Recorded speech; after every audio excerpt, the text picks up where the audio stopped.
चलिए स्टूडेंट्स, फिर आज की क्लास स्टार्ट करते हैं। तो स्टूडेंट्स, एनिमल हस्बेंड्री में, एग्रीकल्चर में बहुत ही बढ़िया टॉपिक के साथ शुरुआत करेंगे। क्वेश्चन के साथ में, पहले एक क्वेश्चन, उसके साथ में शुरुआत करेंगे। तो स्टूडेंट्स, क्वेश्चन है हमारा, on an average every cow और बफेलो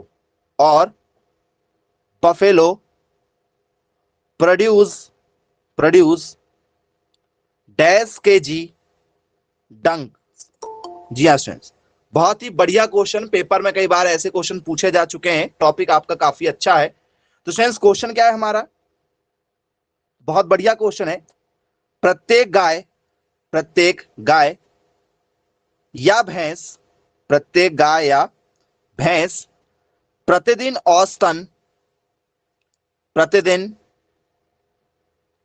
औसतन डैश किलोग्राम गोबर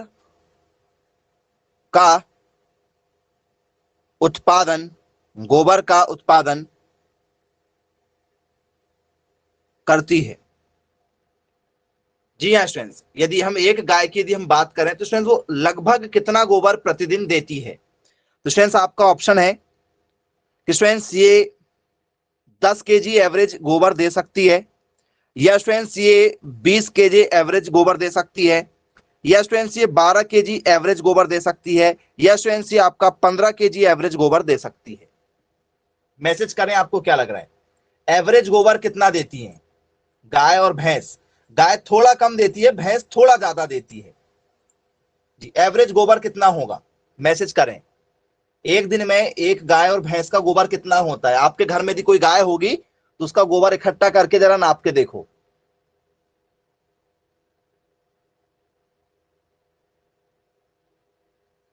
जी, बहुत बढ़िया। तो स्टूडेंट्स, एवरेज की यदि हम बात करें, ठीक है, चलिए बहुत सारे बच्चे एवरेज आंसर पे गए हैं। जी, बहुत बढ़िया।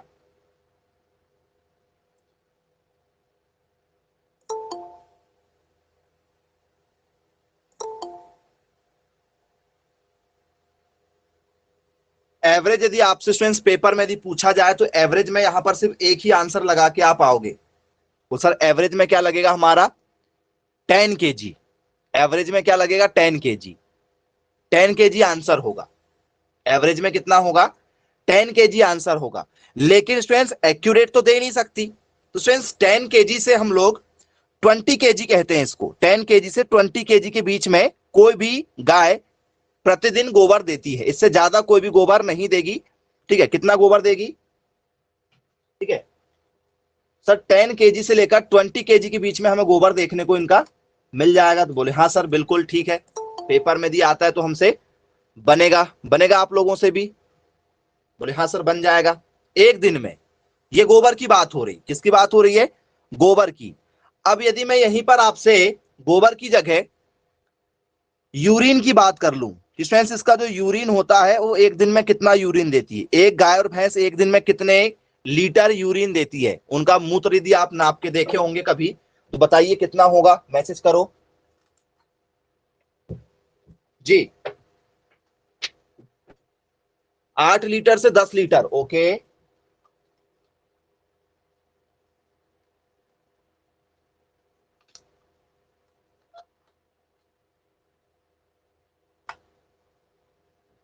7 से 8 लीटर। ठीक है जी, यूरिन की बात हो रही, यूरिन।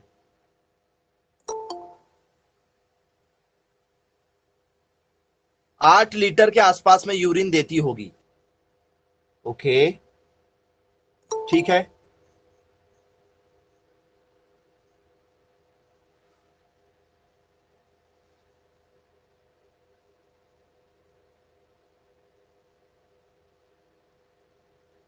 क्या 10 से 20 लीटर ही होना चाहिए? 8 लीटर, 8 लीटर। ओके, लगभग लगभग स्टूडेंट्स 8 लीटर के आसपास। कितना? 8 लीटर। यदि आपसे यदि किसी ने पूछा तो स्टूडेंट्स लगभग लगभग 8 लीटर के आसपास, 8-10 लीटर, ऐसा नहीं कि एक्यूरेट ही होगा, 8 से 10 लीटर के आसपास में क्या देती है एक गाय? यूरिन देती है। नहीं तो आप जब भी गाय यदि यूरिन दे तो आपने देखा होगा आपके घरों में जब भी गाय आप पालते हैं तो स्टूडेंट्स आप मूत्र निकलने के लिए क्या बनाते हैं? एक नाली बना देते हैं। बोले हाँ सर, एक नाली निकाल देते हैं हम लोग, और वो इकट्ठा होता है एक दिन का। तो आपके यहाँ जितनी गाय होगी उससे भाग दे देना और उसको एक बार नाप के देख लो, यदि आपको प्रैक्टिकल करना है तो भैया एक गाय एक दिन में कितना यूरिन देती है। ठीक है, तो बोले यस सर, बन जाएगा यदि हमसे पेपर में यदि पूछा जाए तो कि भैया एक गाय कितना यूरिन देती है। बोले सर ठीक है। अब यदि स्टूडेंट्स यहीं पर यदि हम चर्चा करें, ठीक है, कि भैया गाय भैंस कितना यूरिन देती है, सर 8 से 10 लीटर, 8 से 10 लीटर दे देती है। और गोबर कितना देती है? सर गोबर देती है हमारी, ठीक है, 10 से 20 किलोग्राम के आसपास में गोबर निकलता है, अलग अलग गाय भैंस के अलग अलग अलग हिसाब से। बोले यस सर, पेपर में यदि आता है तो हमसे बन जाएगा यहां से क्वेश्चन। बोले यस सर, बिल्कुल बनेगा। अब यदि स्टूडेंट्स आपका जो क्वेश्चन है, ठीक है, अब क्वेश्चन आपका दूसरे तरीके से आ जाए, ठीक है, उस पर बात करेंगे। ये तो क्लियर हो गया होगा आपको। बोलिए यस सर।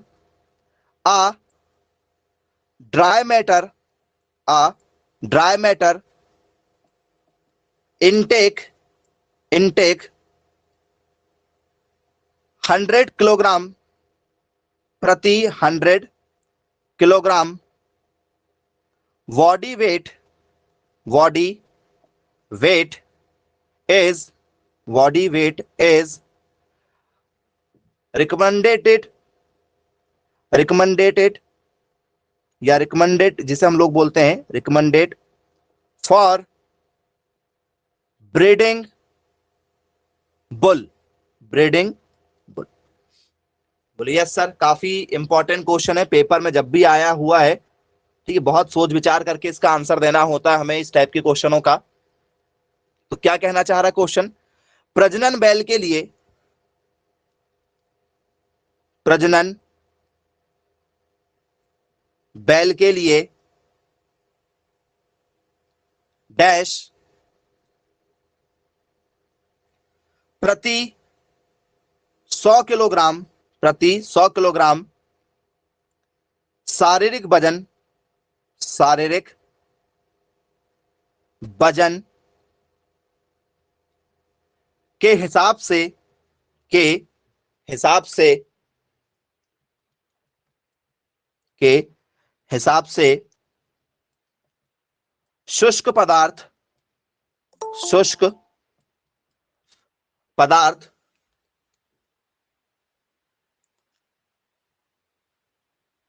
का सेवन, शुष्क पदार्थ का सेवन अनुशंसित किया जाता है, अनुशंसित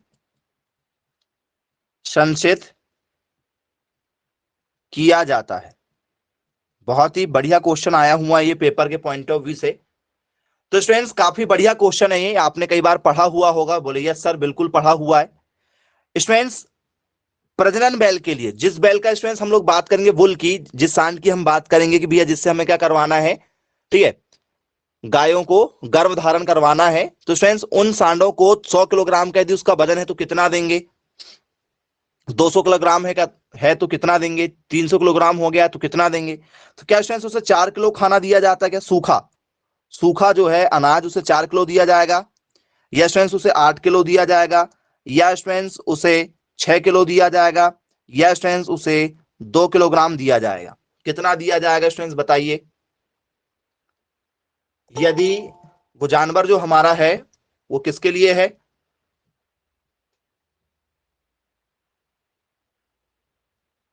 चलिए ऑप्शन नंबर डी के साथ जाना चाह रहे हैं आप, ठीक है भाई जी, ऑप्शन नंबर डी करेक्ट होगा। ओके जी, सब ऑप्शन नंबर डी के साथ जाना चाह रहे हैं। देखते हैं भाई ऑप्शन नंबर डी होगा कि नहीं होगा। बहुत बढ़िया।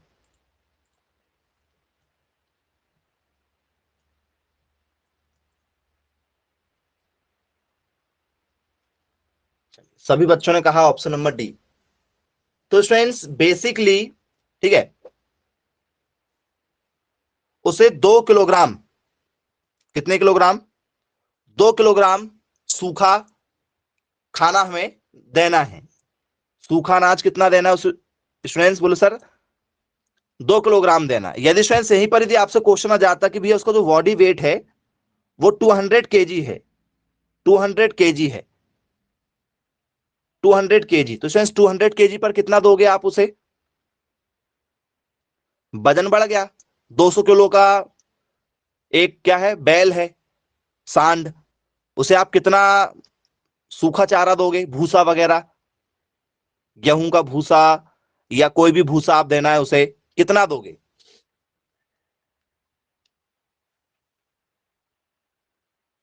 वेरी गुड, बहुत बढ़िया, ऑप्शन नंबर ए के साथ जाना चाह रहे हैं।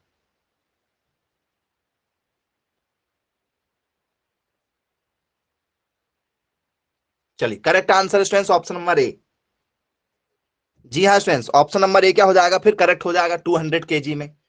बोलिए यस सर, पेपर में दिया आया तो हमसे आसानी से क्वेश्चन यहां पर बन जाएगा। अब स्टूडेंट्स ये बात तो रही हमारी किसकी, सूखा चारा की। अब यदि मैं बात करूं कि भैया सूखा चारा हो गया, ठीक है, अब ये सूखा चारा होता है स्टूडेंट्स, उसमें क्या होता होगा, कुछ खास चीजें होती होंगी कि सूखे चारे में, जिसे जानवरों को देने में कुछ मिलता होगा, प्रोटीन वगैरह मिलता होगा, कुछ ऐसी चीजें मिलती होंगी।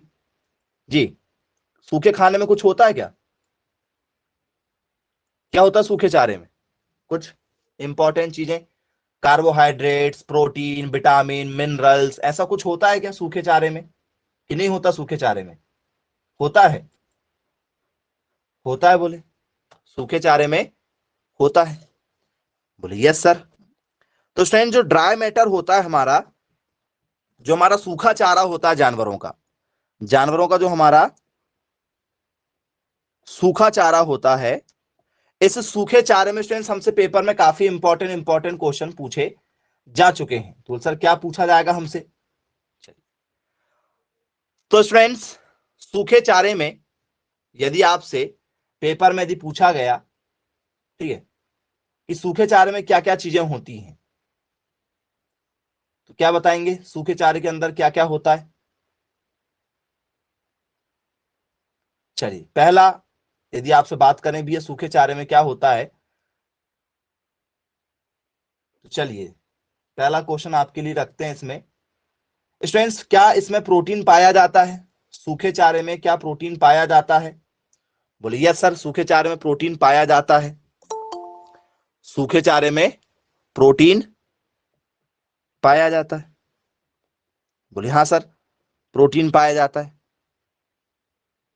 होता है सूखे चारे में प्रोटीन। चलिए सूखे चारे में प्रोटीन होता है बोले, ठीक, मान लिए। परसेंटेज वगैरह हमसे नहीं पूछे जाते क्योंकि वो, ठीक है, अलग चीज हो जाती, परसेंटेज यहां पर अलग हो जाता है। चलिए बसा, क्या सूखे चारे में बसा पाया जाता है, फैट, बताइएगा होता है या नहीं होता, यस एंड नो बस मैसेज करें आप, होता है या नहीं होता है, सूखे चारे में होता है, ठीक है। क्या स्टूडेंट्स इनमें, ठीक है, कार्बोहाइड्रेट होता है क्या, कार्बोहाइड्रेट, कार्बोहाइड्रेट होता है, बोलिए यस सर क्या पाया जाता है, कार्बोहाइड्रेट्स पाया जाता है, बोल सर ठीक है भाई कार्बोहाइड्रेट्स पाया जाता है। अब यदि स्टूडेंट्स मैं इसमें बात करूं, क्या स्टूडेंट्स इसमें लैक्टिक अम्ल पाया जाता है क्या, लैक्टिक अम्ल, बताओ क्या लैक्टिक एसिड पाया जाता है क्या इसमें,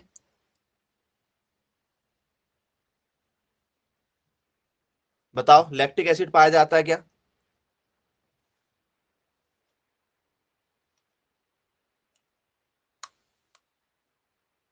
बहुत बढ़िया, बहुत शानदार आंसर देते हुए। स्टूडेंट्स लैक्टिक अम्ल जो है वो दूध में पाया जाता है, लैक्टिक एसिड किसमें पाया जाता है, दूध में। तो स्टूडेंट्स दूध में पाया जाता है, चारे में थोड़ी पाया जाता है, सूखा चारा में, सूखे चारे में पाया जाता है क्या सर, नहीं सूखे चारे में नहीं पाया जाता, सूखे चारे में नहीं पाया जाता। तो बोल सर होगा क्या, बोल सर नहीं होगा, इसमें नहीं होगा। लैक्टिक अम्ल थोड़ी पाया जाता, लैक्टिक अम्ल तो चारों में होता है। चारों में होता है कि दूध में? लैक्टिक अम्ल किस में होता है, दूध में कि चारे में? बताओ। दूध में होता है। किस में होता है? मिल्क में पाया जाता है। बोलिए यस सर ठीक है, मिल्क में पाया जाता है। क्या स्टूडेंट्स इसमें आपसे यदि पेपर में पूछा जाए, क्या स्टूडेंट्स इसमें विटामिन होता होगा? विटामिन, विटामिन सूखे चारों में क्या विटामिन पाया जाता होगा? विटामिन, बोलिए यस सर विटामिन पाया जाता है, इनमें विटामिन पाया जाता है। बोलिए यस सर ठीक है। अब यदि स्टूडेंट्स आपसे पेपर में यदि पूछ लिया जाए कि स्टूडेंट जो सूखा चारा होता है, ठीक है स्टूडेंट्स, क्या ये जो सूखा चारा है क्या स्टूडेंट्स ये वाटर सॉल्युबल होता है क्या? वाटर सॉल्युबल, वाटर सॉल्युबल जी, वाटर सॉल्युबल है क्या? पानी में विलय, पानी में विलय, क्या स्टूडेंट्स ये पच जाता है क्या? क्या ये पच जाएगा? यदि जानवर ने इसको खाया और पानी पिया तो क्या पच जाएगा क्या?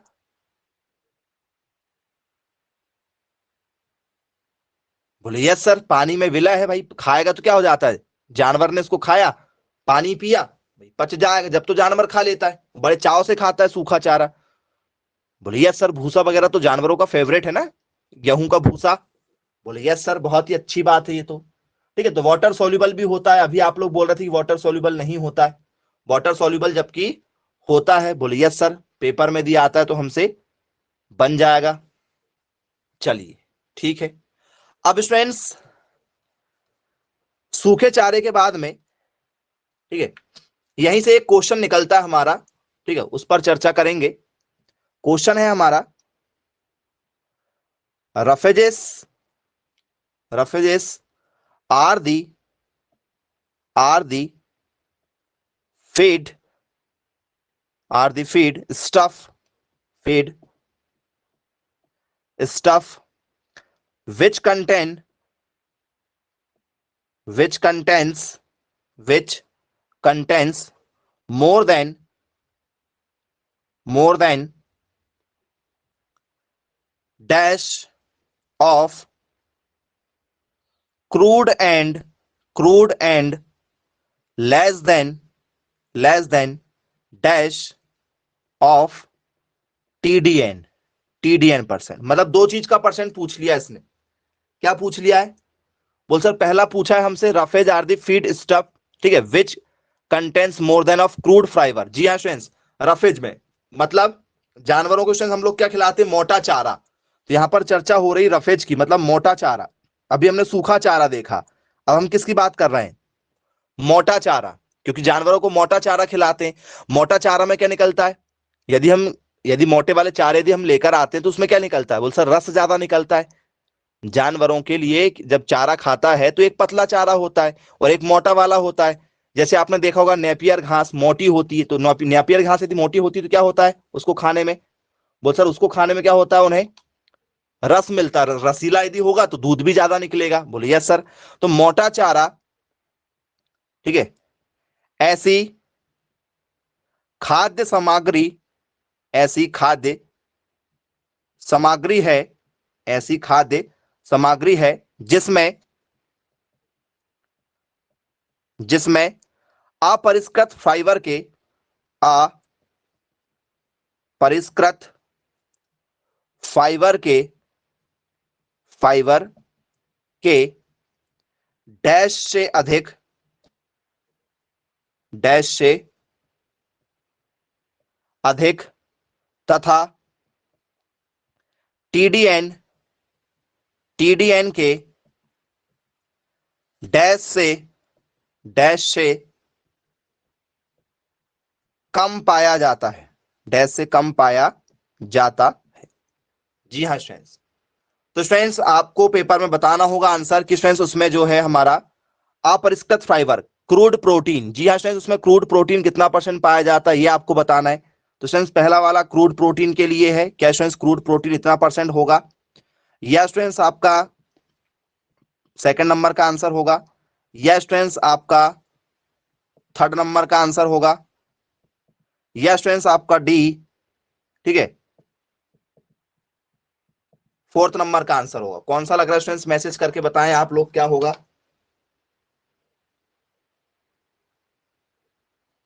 बहुत बढ़िया, बहुत शानदार आंसर देते हुए सभी बच्चे। जी बताइए क्या होगा।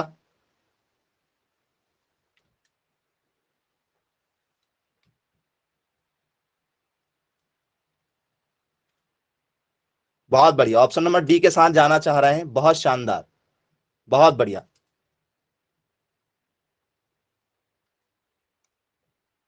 चलिए ऑप्शन नंबर डी। जी हाँ स्टूडेंट्स, 18% स्टूडेंट्स क्रूड प्रोटीन पाया जाता है।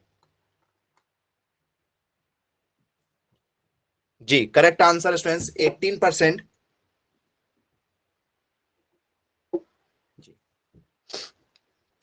जी हाँ स्टूडेंट्स, 18% स्टूडेंट्स क्या पाया जाता है, क्रूड प्रोटीन पाया जाता है। अपरिष्कृत फाइबर यदि आया तो 18% पाया जाता है। 18% अपरिष्कृत फाइबर पाया जाता है, क्रूड प्रोटीन पाया जाता है, ठीक है, किसमें, रफेज में।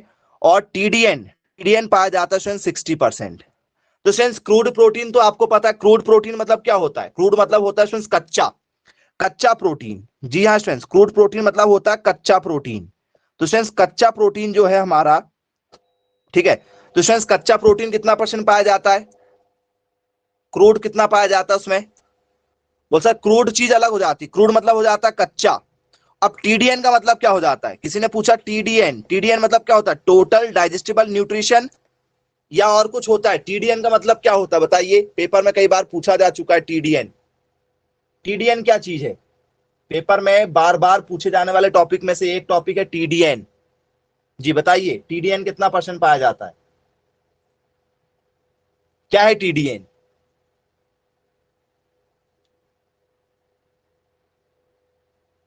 चलिए तो स्टूडेंट्स टीडीएन यदि आया, ठीक है, तो टीडीएन का मतलब क्या होता है, टोटल डाइजेस्टिबल न्यूट्रिशन। ओके, क्या लिखेंगे, टोटल डाइजेस्टिबल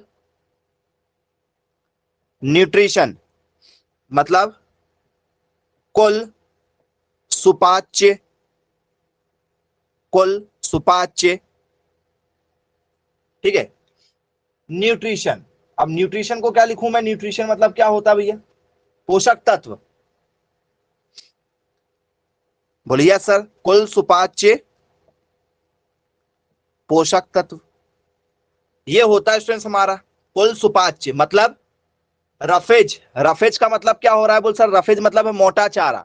मोटा चारा खाने से जानवरों ने यदि 100% यदि मोटा चारा खाया है तो कितना परसेंट उनका मोटा मोटा चारा जो है वो पच जाएगा, कितना परसेंट पच जाएगा, तो सर 60% डाइजेस्टिबल है, 60% पच जाएगा, 40% नहीं पचेगा, ठीक है, तो वो जानवर निकाल देंगे बाहर हमारा अपशिष्ट पदार्थ के रूप में। बोले यस सर ठीक है। अब स्टूडेंट्स रफेज की यदि हम बात करेंगे कि भैया जो रफेज है, ठीक है, अब ये रफेज क्या होता है, यदि आपसे किसी ने पूछा भैया रफेज फूड जो होता है, ठीक है, वो क्या है, किसी ने पूछ लिया भैया रफेज फूड बताओ, रफेज फूड का मतलब कौन सा फूड होता है, क्या लिखेंगे रफेज फूड में। बोल सर ऐसा फूड जिसमें हमारा क्या आता है, चोकर वगैरह जाता है, जानवरों को हम लोग चोकर खिलाते हैं, चोकर वगैरह आ जाता है क्या रफेज में, बताओ। जी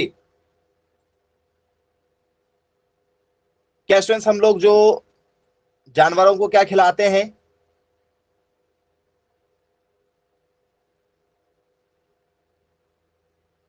क्या खिलाना पसंद करते हैं हम लोग जानवरों को, यदि आपसे किसी ने पूछा कि ये रफेज जानवरों को खिलाना है तो रफेज कैसा होता है, बोल सर रफेज दो प्रकार के बन जाएंगे, रफेज दो प्रकार का हो जाता है। रफेज तो आपने भी देखा, रफेज में हम जरा डेप्थ में चलते हैं।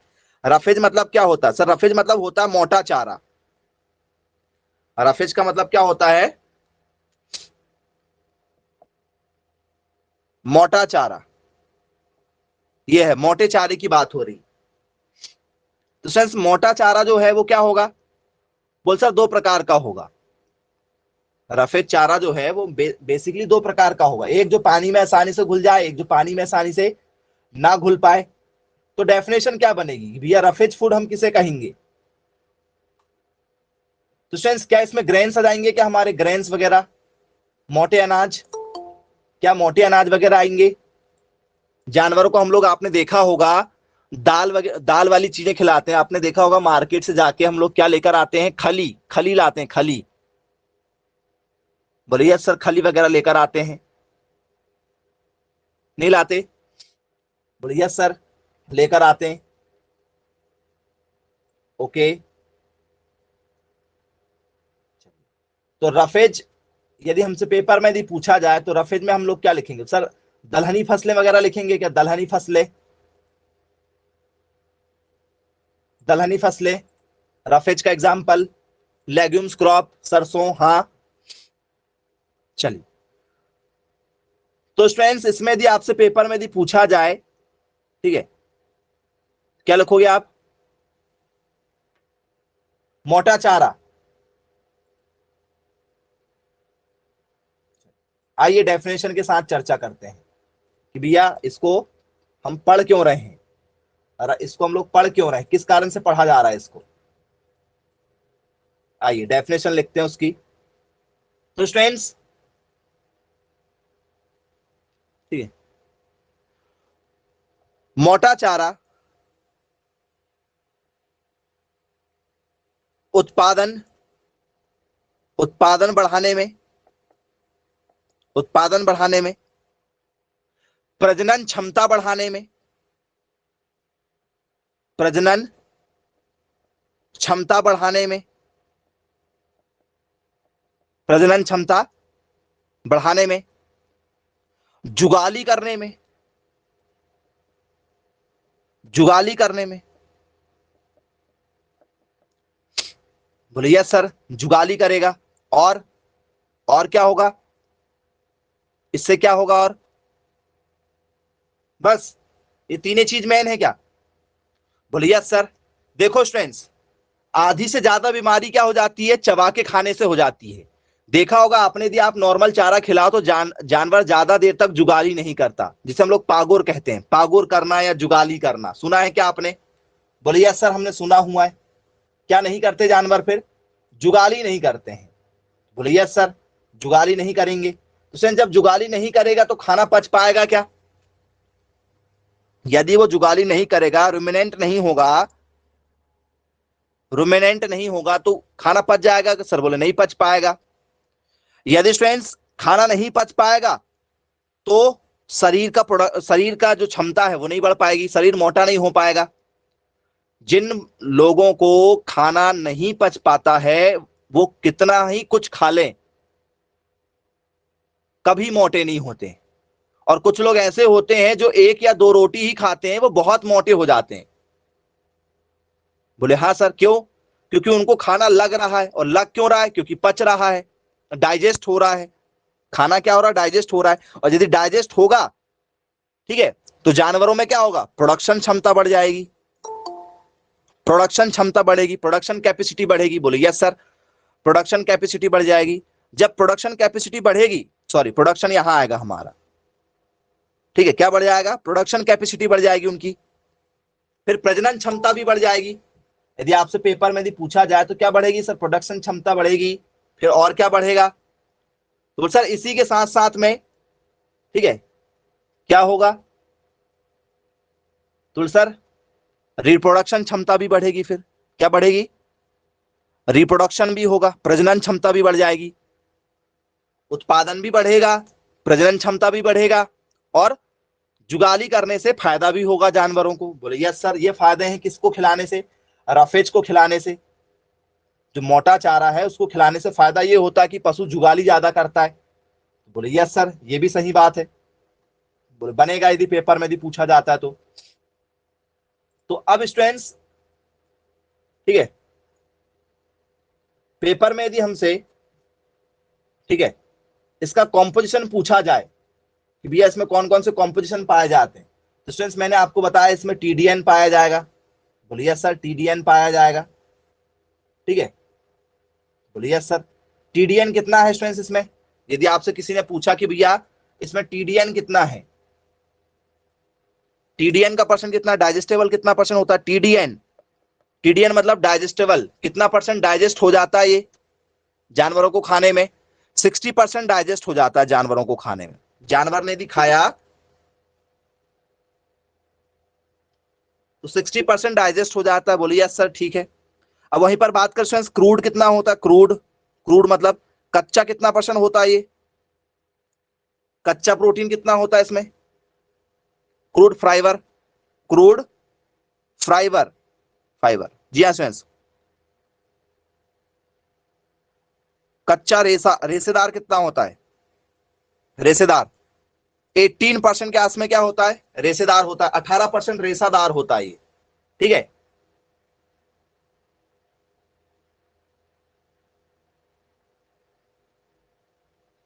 बोलिए सर। तो स्टूडेंट्स यदि आपसे पेपर में यदि पूछ लिया जाए कि स्टूडेंट्स जो रफेज है हमारा, रफेज फूड है या स्टूडेंट्स, ठीक है, जो चारा है हमारा, तो स्टूडेंट जो चारा है हमारा, किसी ने यदि आपसे पूछ लिया कि ये जो चारा आप खिला रहे हो, रफेज जो फूडर खिला रहे हो जानवरों को, ठीक है, तो स्टूडेंट्स रफर फूडर में क्या चीजें खिलाओगे आप जानवर को? क्या चीजें खिलाना पसंद करेंगे? एग्जाम्पल बताओ। पेपर में यदि मैंने आपसे पूछा कि आप जानवरों को रफेज चीजें खिला रहे हो, चलो, क्या स्टूडेंट्स जानवरों को हम लोग गेहूं खिला सकते हैं क्या? गेहूं, आपने देखा होगा गेहूं को पहले क्या किया जाता है? गर्म किया जाता है। गेहूं को गर्म किया जाता है और फुलाया जाता है, उसे पानी में भर के गर्म करके उसको फुलाया जाता है। ठीक है, और फिर उसको क्या करते हैं, उसका जो गेहूं का जो भूसा होता है उसमें मिला के खिलाते हैं। देखा है क्या? गेहूं के दानों को पानी में भिगो देते हैं, उस पानी को गर्म करते हैं, ठीक है, थोड़ा 60 से 70 डिग्री सेल्सियस पर उसे क्या किया जाता है? गर्म किया जाता है गेहूं को, जिससे गेहूं फूल जाती है, और फिर उसको आटे में मिला के, मतलब भूसे में मिला के खिलाते हैं। बोले यस सर। दूध का प्रोडक्शन बहुत ज्यादा होता है, दूध का प्रोडक्शन बहुत ज्यादा होता है इससे। बोले यस सर ठीक है। और क्या करते हैं एग्जाम्पल के रूप में? गेहूं को गर्म करके खिलाते हैं। बोले यस सर ठीक। और स्टूडेंट्स जितनी भी हमारी क्या होती, बीन्स होती हैं, दालें, दालें वगैरह मिला के खिलाते हैं। इसका एग्जाम्पल हमारा क्या होता है? खली, खली वगैरह खिलाते हैं हम लोग। बीन्स या स्टूडेंट्स इसे हम लोग बोलते हैं खली, या स्टूडेंट्स हम लोग इसे एक और नाम से बोलते हैं केक, जिसमें 3-4 प्रकार की जो दाल होती है, जो दाल की टूटन होती है, दाल को सुधारने के बाद में जब किसी कंपनी के पास में या किसी भी कारखाने में दाल को सुधार लिया, दाल को सुधारने के बाद में उसकी जो टूटन बचती है, छोटे छोटे टुकड़े बचते हैं दाल के, उससे फिर वो लोग क्या बनाते हैं? केक बनाते हैं। खली चूनी, आपने नाम सुना होगा, खली चूनी। बोले यस सर, खली वगैरह सुना है। तो जानवर जब इसे खाता है, खली वगैरह को खाता है, ठीक है, तो इससे क्या होता है? पागुर ज्यादा करता है। पागुर करना, जुगाली करना या रुमिनेंट करना एक ही बात है। बोले यस सर, जुगाली करेगा, और जुगाली करेगा तो खाना पचेगा, खाना पचेगा तो दूध बनेगा, और वही हमें चाहिए। बोले यस सर ठीक है। यदि आपसे मोटा चारा यदि पूछा जाए तो आपसे समझ में आ गया, बन जाएगा क्या? बोले यस सर ठीक है, बन जाएगा। चलिए, अब स्टूडेंट्स इसी के साथ हम बात करेंगे बहुत ही बेसिक एक क्वेश्चन जो आप सब लोग जानते होंगे, पेपर में दिया है तो क्या लगाएंगे आप इसे answer? Leafy vegetable, leafy vegetable are mainly, mainly grown during, during, जी हाँ स्टूडेंट्स, इस टाइप से क्वेश्चन आ जाते हैं हमारे लिए। पत्तेदार सब्जियां, क्वेश्चन बहुत बढ़िया है। पत्तेदार सब्जियां मुख्य रूप से, पत्तेदार सब्जियां मुख्य रूप से कब उगाई जाती हैं? कब उगाई जाती है? जी हाँ स्टूडेंट्स, बताइए पत्तेदार सब्जी किस मौसम में सबसे ज्यादा उगाते हैं? चलिए, ऑप्शन स्टूडेंट्स हमारा रैनी सीजन में, ठीक है, वर्षा में, रैनी सीजन। दूसरा विंटर, शीत में। तीसरा समर, गर्मियों में, ग्रीष्म में। डी ऑप्शन स्टूडेंट्स, ठीक है, होल ईयर, होल ईयर, कभी भी उगा सकते हो, कोई दिक्कत नहीं, साल भर, साल भर। जी मैसेज करें, क्या लग रहा है आपको? सब्जियों का सीजन कब होता है सबसे ज्यादा? हरे पत्तेदार वाली सब्जियां। बहुत बढ़िया, बहुत सही आंसर।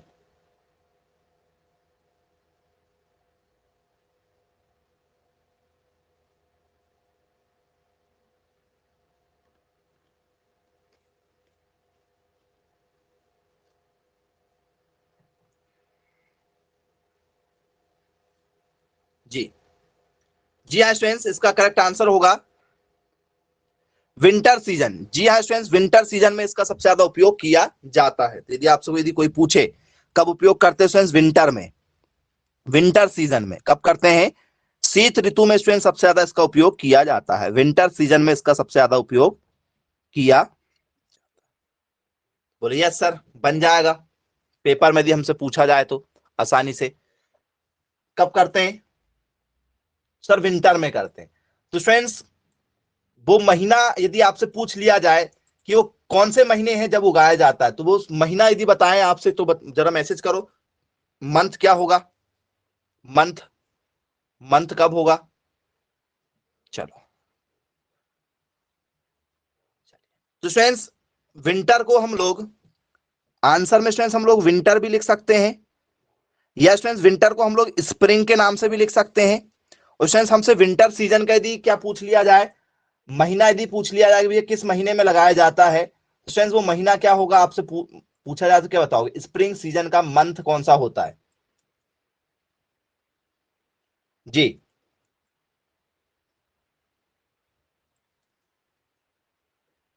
बहुत शानदार आंसर। तो स्टूडेंट्स ये जो समय होता है हमारा अक्टूबर नवंबर होता है। ओके जी, और कोई? जी हाँ, जी हाँ स्टूडेंट्स, करेक्ट आंसर है आपका। कब होगा? तो स्टूडेंट्स ये समय होता है हमारा अक्टूबर नवंबर, अक्टूबर नवंबर होता है। क्या होता है स्टूडेंट्स? अक्टूबर नवंबर के समय में। यदि आपने देखा होगा हरे पत्तेदार वाली सब्जियां सबसे ज्यादा आपको इसी मौसम में देखने को मिलती है। कब? विंटर के समय में, विंटर के समय में। या स्टूडेंट्स इसी को हम लोग क्या बोलते हैं? अक्टूबर नवंबर का महीना कहते हैं। तो बोलिए यस सर, सुना हुआ है हमने, कई बार हमसे पेपर में पूछा जाता है। तो पत्तेदार सब्जियों का समय कब होता है? अक्टूबर नवंबर के समय में होता है। बोलिए यस सर, ठीक है। तो फ्रेंड्स अक्टूबर नवंबर यदि हमसे आया, ठीक है, तो फ्रेंड्स स्प्रिंग और विंटर क्या दोनों एक ही चीजें हैं या अलग अलग हैं?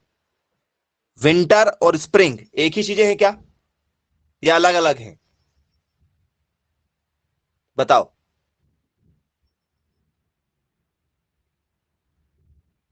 क्या ये चीजें एक ही हैं या अलग अलग हैं? अलग अलग हैं। ओके, विंटर का मतलब है हमारा अक्टूबर नवंबर, मतलब ये विंटर मतलब क्या होता है? वर्षा होता है कि ठंड होता है? बताओ, विंटर मतलब वर्षा होता है या ठंड होता है? सर ठंड होता है। क्या होता है? ठंड होता है। स्प्रिंग मतलब क्या होता है? स्प्रिंग सीजन मतलब क्या होता है? मैसेज करो यदि किसी ने आपसे पूछ लिया जाए कि भैया स्प्रिंग सीजन क्या है, तो क्या बताओगे आप? स्प्रिंग सीजन में क्या लिखोगे? जी, बसंत बहार, ठीक है, बसंत का मौसम होता है क्या? बसंत का मौसम कहते हैं उसको, स्प्रिंग सीजन, बसंत का मौसम। ओके, बोल सर बसंत का मौसम होता है। कौन सा मौसम? बसंत, बसंत ऋतु आ गई बोले। कई बार सुनते हैं ना हम लोग, बसंत ऋतु आ गई। सुना है बसंत ऋतु आ गई? बोले हाँ सर बसंत ऋतु आ गई। अब ये बसंत ऋतु कब आती है जरा बताना, बसंत ऋतु कब आती है? कौन से महीने में आती है? बसंत ऋतु किस मौसम में आती? फरवरी, ओके। मार्च, अप्रैल, ओके। जनवरी, बहुत बढ़िया।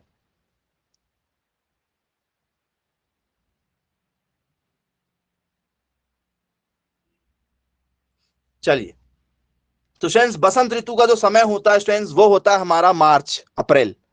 कौन सा वाला समय? मार्च अप्रैल वाला जो समय होता है स्टूडेंट्स, ये समय हमारा कहलाता है बसंत ऋतु का। मार्च अप्रैल वाला समय, कौन सा समय? मार्च अप्रैल वाला समय स्टूडेंट्स हमारा किसका कहलाता है? बसंत ऋतु का कहलाता है।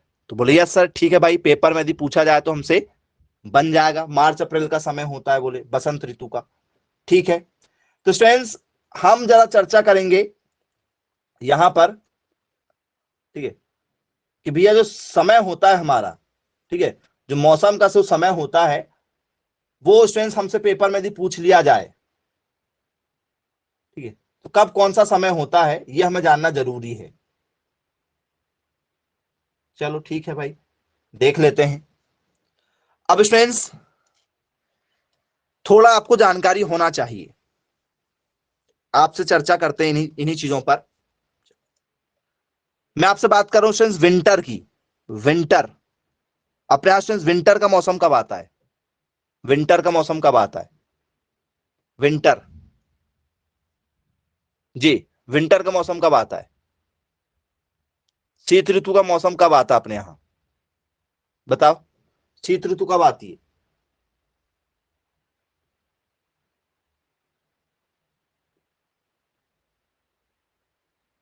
दिसंबर में, नवंबर में, अक्टूबर में।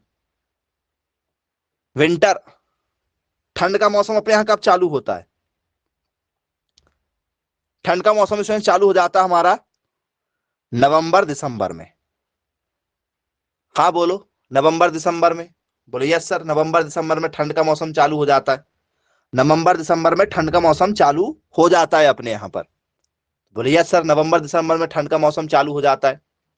अब यदि आपसे मैं बात करूं कि भैया मुझे स्प्रिंग समय चाहिए, स्प्रिंग का, स्प्रिंग, स्प्रिंग आपने अभी देखा, स्प्रिंग का देखा है। बसंत मौसम, बसंत, बसंत का मौसम कब आता है? मैसेज करो, बसंत का मौसम कब आता है?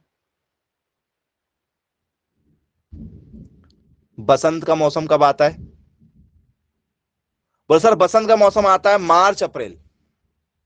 बसंत का मौसम कब आ जाता है? मार्च अप्रैल में आ जाता है। बोलिए यस सर, मार्च अप्रैल में बसंत का मौसम आ जाता है हमारे यहाँ। बोलिए यस सर, ठीक है। अब यदि स्टूडेंट्स यही क्वेश्चन यदि मैं आपसे बात रखूं कि भैया मुझे बताओ समर का मौसम कब आता है, गर्मियों वाला मौसम कब आता है, तो क्या लगाओगे? मैसेज करो आप जरा, बताइए क्या होगा। मैसेज करें, क्या आंसर लगाएंगे आप?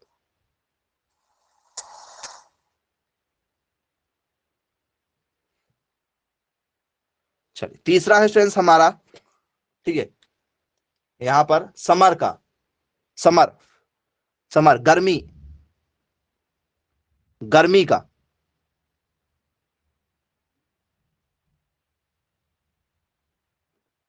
अप्रैल, नहीं अप्रैल में कहा गर्मी होती है यार, अप्रैल में कहा गर्मी होती?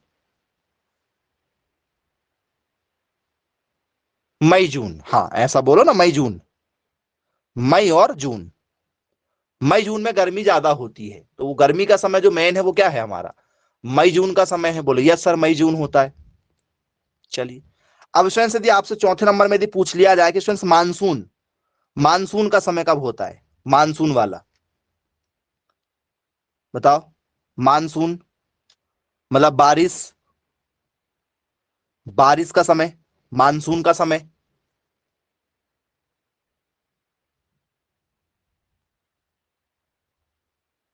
जुलाई अगस्त। बोलो यस सर, जुलाई अगस्त। कौन सा समय? बोलो सर, जुलाई अगस्त। बोलो यस सर, जुलाई अगस्त। अब यदि स्टूडेंट्स यहीं पर यदि मैं आपसे बात कर दूं कि भैया ऑटम का समय कब होता है, ये क्या चीज होती है? ये कौन सा मौसम है बताओ? ये कौन सा मौसम होता है? किसी ने यदि आपसे पूछा कि भैया इस मौसम के बारे में बताओ, ये कौन सा मौसम है हमारा? सर पतझड़। ठीक है, शरद ऋतु नाम सुना है आपने? शरद ऋतु बोलिए सर। शरद ऋतु सुना है हमने, नाम सुना है शरद ऋतु का? बोलिए सर बिल्कुल सुना हुआ है शरद ऋतु। तो फ्रेंड्स इसको हम लोग शरद ऋतु कहते हैं। इसको हम लोग क्या कहते हैं? शरद ऋतु कहते हैं। हम लोग कई बार भूल जाते हैं लेकिन हमें पता होना चाहिए, शरद ऋतु कहते हैं। बोलिए सर। तो स्टूडेंट शरद ऋतु का एक और नाम क्या है सर? शरद ऋतु का एक और नाम है जिसे स्टूडेंट्स हम लोग बोलते हैं पतझड़। नॉर्मल लोग बाग क्या बोलते हैं? पतझड़। एक गाना भी था, पतझड़ सा, ठीक, बसंत बहार, ऐसा कुछ गाना था एक। बोलिए सर। तो स्टूडेंट्स मौसम की शुरुआत कहां से होती है? मौसम की शुरुआत कहां से हो रही है? वो सर मौसम की जो शुरुआत हो रही है हमारी, यदि हम ऐसा यदि देखें तो फ्रेंड्स पतझड़ जो आ रहा है हमारा, वो आ रहा है सितंबर अक्टूबर में। सितंबर अक्टूबर में आ रहा है। तो शुरुआत हम मान के चलो यहां से, बसंत से, ठीक है। ये जो भी आपको रखना है। तो टोटल कितने मौसम है अपने यहां इंडिया में, बताओ? इंडिया में टोटल कितने मौसम है हमारे? 5 कि 6?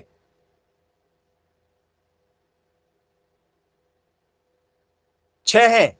ओके। तो फ्रेंड्स अभी ये खत्म हुआ सितंबर अक्टूबर। बोलिए सर। फिर इसके बाद में क्या आता है? बस 5 ही मौसम है हमारे यहां। टोटल कितने मौसम है? वो सर 5 है। ठीक है। हम लोग ठंडी, गर्मी और बारिश सिर्फ 3 को जानते हैं। 3 को जानते हैं, बाकी को नहीं जानते। होते टोटल हमारे 3 है बेसिकली, लेकिन टोटल यदि मिलाओगे तो 5 मिलेंगे आपको, जैसा अभी मैंने आपको बताया। तो हमें ध्यान रखना है कब कौन सा मौसम पेपर में आ जाए तो हमसे बनना चाहिए। बोलिए सर ठीक है। अब स्टूडेंट्स, सर हेमंत ऋतु। हाँ, हेमंत ऋतु। हेमंत ऋतु होती है क्या भैया? जी बहुत बढ़िया। चलो 5 होती भैया है ना, जो 5 आपको लिखवाया गया है, याद रखिएगा। चलिए अब स्टूडेंट्स इसके बाद में एनिमल में एक क्वेश्चन जो काफी आईएमपी क्वेश्चन है, बहुत ज्यादा, ये हमें पढ़ना भी होगा। आपका डायग्राम बेस्ड क्वेश्चन है, बना के भी बताएंगे आपको। Dash is also known as windpipe of animal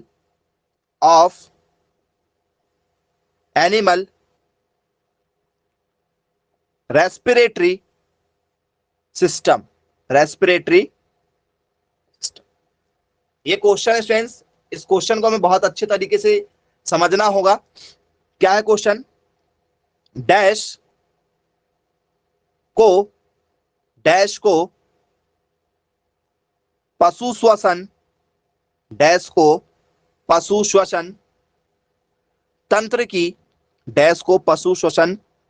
तंत्र की वायु नली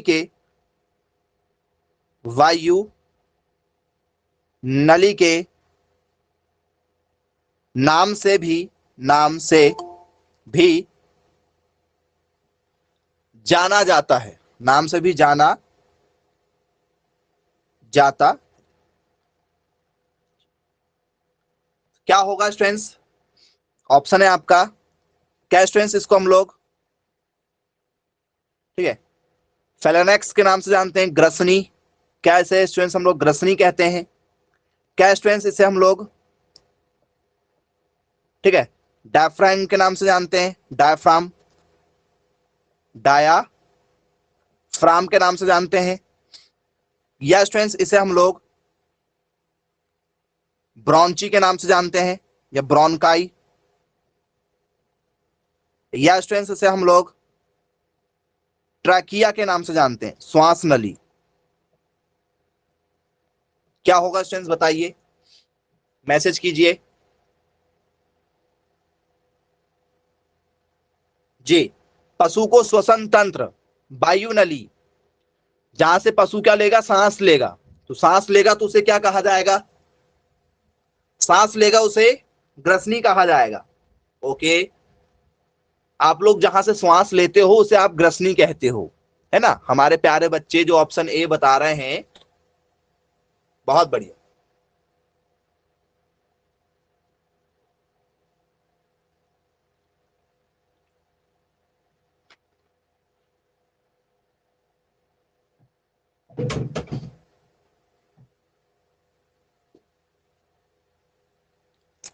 ट्रैकिया कहा जाएगा। श्वास नली है तो क्या कहा जाएगा उसे? बोल सर श्वास नली है तो ऑब्वियसली उसे ट्रैकिया के नाम से जाना जाएगा। तो बोले यस सर ठीक है भाई, पेपर में दिया आएगा तो बन जाएगा। तो ये हमारा ट्रैकिया हो गया। ट्रैकिया क्या करता है? जानवरों को श्वास लेने में मदद करता है। बोले यस सर ठीक है भाई, बन जाएगा। तो स्टूडेंट्स जरा आप ध्यान दीजिएगा कि क्या क्या हमसे पेपर में पूछा जाता है। ये ट्रैकिया है, श्वास नली है। चलिए मैं आपको, ठीक है, विथ डायग्राम समझाता हूं। डायग्राम समझाता हूं। श्वास नली का काम है ये इसका। अब स्टूडेंट्स मान के चलो, ठीक है, कोई जानवर है, ठीक है,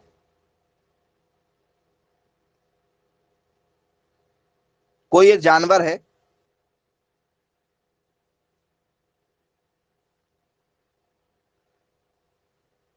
ठीक है,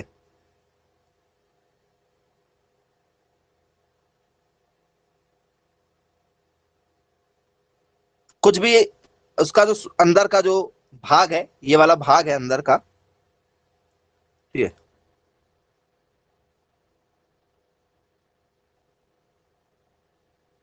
ठीक है, ये उसके बॉडी के अंदर वाले चैम्बर हैं।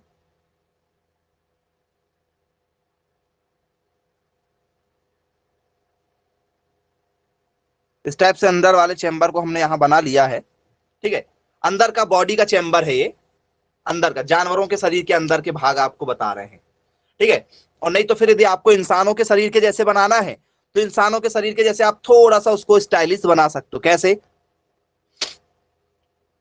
ये इस टाइप का। जानवरों, इंसानों के शरीर का हार्ट जो होता है, हार्ट चैम्बर कुछ इस तरीके से होता है, देखा होगा आप लोगों ने। बोलिए सर इंसानों का तो कुछ स्टाइलिश इस तरीके से होता है, देखा है? बोलिए सर देखा हुआ है।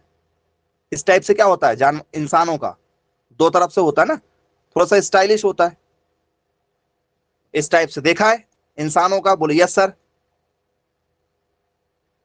ये इंसानों का हो गया। तो इंसानों के जैसे हम थोड़ा सा समझने के लिए बना सकते हैं। चलिए, बोले यस सर ठीक है। अब स्टूडेंट्स पेपर में, ठीक है, हमसे यदि क्वेश्चन यदि पूछा जाए तो स्टूडेंट्स यहां से जो नली आती है अंदर की ओर, ये जो नली आती है जानवरों में चाहे इंसानों में, एक नली आती है यहां से, ठीक है। इस नली को क्या कहा जाता है स्टूडेंट्स? लंग्स में आती है। कहां आती है? ये कौन सा वाला भाग है सर? ये वाला भाग हमारा लंग्स है, इसे लंग्स कह रहे हैं। कौन सा वाला भाग है? लंग्स वाला भाग। लंग्स क्या होता है? फेफड़े। लंग मतलब क्या होता है? फेफड़े। बोलिए सर ये फेफड़ा है। ये जानवरों का भी फेफड़ा होगा, जानवरों का भी फेफड़ा है, मान के चलो। किसका फेफड़ा है? जानवरों का भी फेफड़ा है। बोले यार सर मान लिया आपकी बात। तो फ्रेंड्स इस वाले भाग को क्या कहते हैं? इस वाले भाग को हम लोग क्या कहते हैं? वो सर इस वाले भाग को हम लोग बोलते हैं ब्रोनकाई या ब्रोंची, जिसे हम लोग कहते हैं ब्रोनकाई। इस वाले भाग को क्या कहा जाता है? वो सर इस वाले भाग को हम लोग बोलते हैं ब्रोंची या ब्रोनकाई के नाम से जानते हैं। बोले यस सर ठीक है भाई। अब ये होती क्या चीज है स्टूडेंट्स? यदि आपसे पेपर में यदि पूछ लिया जाए कि ये जो लिखा हुआ है यहां, शब्द जो लिखा हुआ है ब्रोनकाई, ये एक्चुअल में होता क्या है, क्या करता है ये? पेपर में यदि आपसे किसी ने पूछा कि भैया इसका काम क्या है, क्या बताओगे? कोई जानता है इसके बारे में, क्या है ये? जी, क्या काम करता है स्टूडेंट्स ये?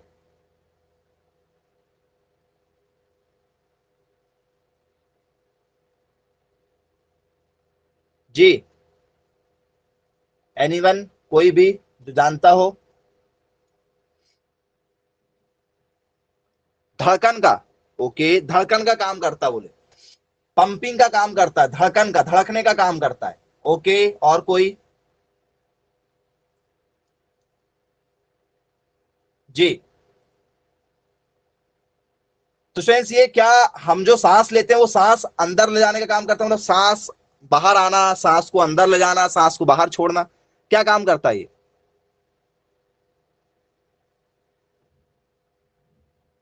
बताओ। पेपर में यदि आपसे पूछा गया कि भाई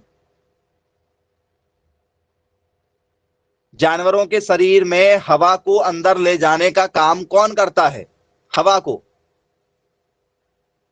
कौन करता है? फेफड़ों से हवा लेने का काम, फेफड़ों से हवा लेने का काम कौन करता है? सर ब्रोंकाई का काम होता है। क्या काम करता है ये? बोल सर ये क्या करता है? यदि हमसे पेपर में यदि पूछा जाए तो हम सिंपल डेफिनेशन लिखेंगे इसकी। क्या लिखेंगे? बोल सर ब्रॉन्ची, क्या लिखेंगे? ब्रॉन्ची लिखो डेफिनेशन में। ब्रॉन्ची या बोनकाई? Bronchi carry, bronchi carry air to and from, to and from your lungs, your lungs या एनिमल लंग्स। एनिमल के जो फेफड़े होते हैं स्टूडेंट्स, एनिमल के फेफड़े से क्या करता है? हवा को लेने का काम करता है। तो स्टूडेंट्स आपने देखा होगा, हम टीवी में देखते हैं, ठीक है, हमारा जो चैम्बर है वो क्या होता है? फूलता है, फिर सिकुड़ता है, फिर फूलता है, फिर सिकुड़ता है। देखा ना आपने, मूवी वगैरह में देखा होगा, जो हमारा फेफड़ा होता है वो फूलता है, फिर सिकुड़ता है, फिर फूलता है, फिर सिकुड़ता है। बोले हाँ सर देखा है। उसमें काम आता है ब्रोंकाई, ब्रोंकाई या ब्रोंचिस में काम आता है। तो बोले सर क्या करता है? फेफड़ों से हवा लेता है। क्या लिखेंगे इसमें? क्या करता है ब्रोंकाई? बोल सर फेफड़ों से हवा लेना इसका काम है, ब्रोंकाई का काम है फेफड़ों से हवा लेने का। बोले यस सर ठीक है भाई, बन जाएगा पेपर में आया तो। अब स्टूडेंट्स इसमें एक और चीज आई थी, ट्रैकिया आया था, ट्रैकिया, ट्रैकिया। ट्रैकिया क्या होता है स्टूडेंट्स? बोल सर ट्रैकिया होता है स्टूडेंट्स यहाँ पर जो हम लोग, जो हमारी जो श्वास नली है, ये श्वास नली में स्टूडेंट्स जो हवा आ रही जा रही है बीच में, तो स्टूडेंट्स ये जो सांस नली है हमारी, जो हवा आ रही जा रही है, सर्कुलेट हो रही है, इसका काम है स्टूडेंट्स, ये है हमारा ट्रैकिया। ये हमारा क्या है? ट्रैकिया है। ये इन तीनों का काम हवा वाला है, इन तीनों का काम हमारा क्या है? हवा से संबंधित है, ऑक्सीजन से संबंधित है। बोले यस सर ट्रैकिया है। अब ये ट्रैकिया क्या चीज होता है आपने पता है? ट्रैकिया जिसे हम लोग बोलते हैं श्वास नली, ये हमारी श्वास की नली है। ये क्या हमारी श्वास नली है? बोलिए सर क्या है? हमारी श्वास नली है। बोले बोले ठीक है भाई बन जाएगा, श्वास नली का काम है, आपको दिख ही रहा है ऊपर से श्वास नली है। बोले हाँ सर श्वास नली है। अब यदि स्टूडेंट्स इसमें यदि आपसे पेपर में यदि पूछा जाए तो स्टूडेंट्स उसमें एक और शब्द आया था, क्या नाम आया था स्टूडेंट्स में? ठीक है, तो सर पता नहीं क्या नाम आया था। अब स्टूडेंट्स यदि मैं बात करूं कि स्टूडेंट्स यहाँ ह्यूमन का क्या है? ये मुख है, ह्यूमन का जबड़ा बना हुआ स्टूडेंट्स, आपने देखा होगा ह्यूमन का ऐसा जबड़ा, यहां से यहां तक ऐसा जबड़ा तैयार होता है, इस टाइप से जबड़ा बनता है ह्यूमन का। जबड़ा अपना देखा है, पूरा फेस का जो जबड़ा है। बोले यार सर फेस का जबड़ा तैयार होता है, ऐसा ही तैयार होता है ना फेस का जबड़ा? बोले यार सर फेस का जबड़ा कुछ इस तरीके से ही तैयार होता है। तो स्टूडेंट्स ये जो तैयार होता है, तो स्टूडेंट्स हमारा जो यहाँ पर जो आपने देखा होगा, आपकी आवाज यदि रोकना है तो आपके गले में एक कॉर्ड है नीचे जहां से आप बोलते हो, ठीक है, एक हड्डी है, छू के देखो जरा, एक हड्डी आपके चेहरे के जस्ट नीचे एक हड्डी है, उसको दबाओ, आपकी सांस, आपका बोलना रुक जाएगा। है? बोले यस सर है। यहां कहीं पर एक हमारा क्या होता है, ठीक है, भाग होता है यहां कहीं पर। बोले यस सर, ये इसे क्या कहा जाता है सर? इसे कहा जाता है, ठीक है, लैरिक्स के नाम से जाना जाता है। लैरिंक्स नाम सुना है क्या? बोले यस सर सुना हुआ है हमने। क्या होता है स्टूडेंट्स ये? यदि आपसे किसी ने यदि पूछा ये क्या चीज है, ये क्या होता है? बोल सर इसे हम लोग बोलते हैं कंठनली। क्या कहते हैं? कंठनली। सुना है क्या? बोले यस सर।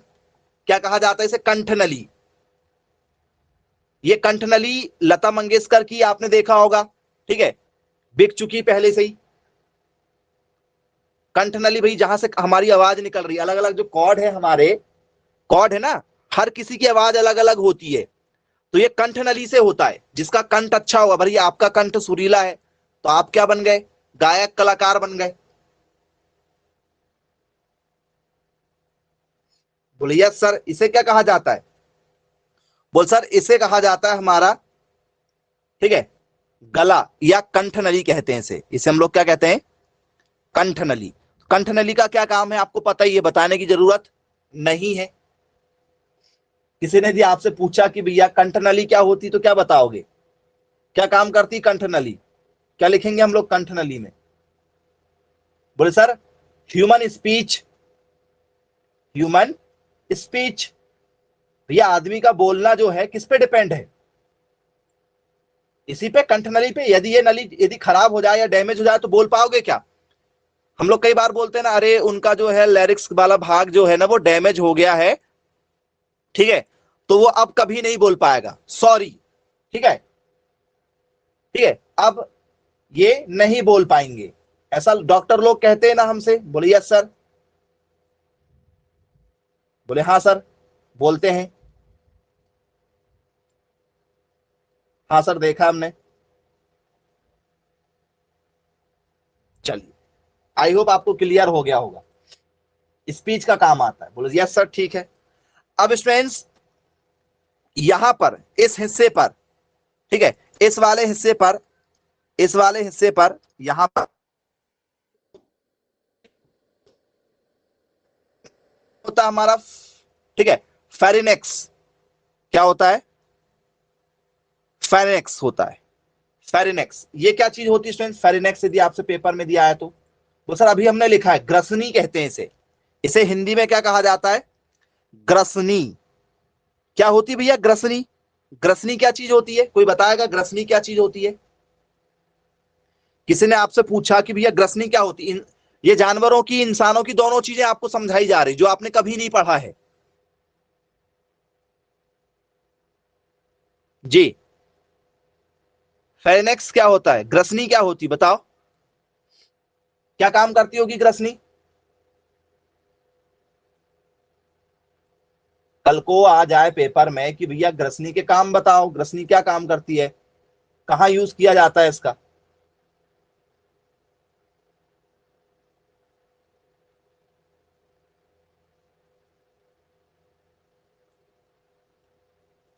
जी, एनीवन, कोई नहीं?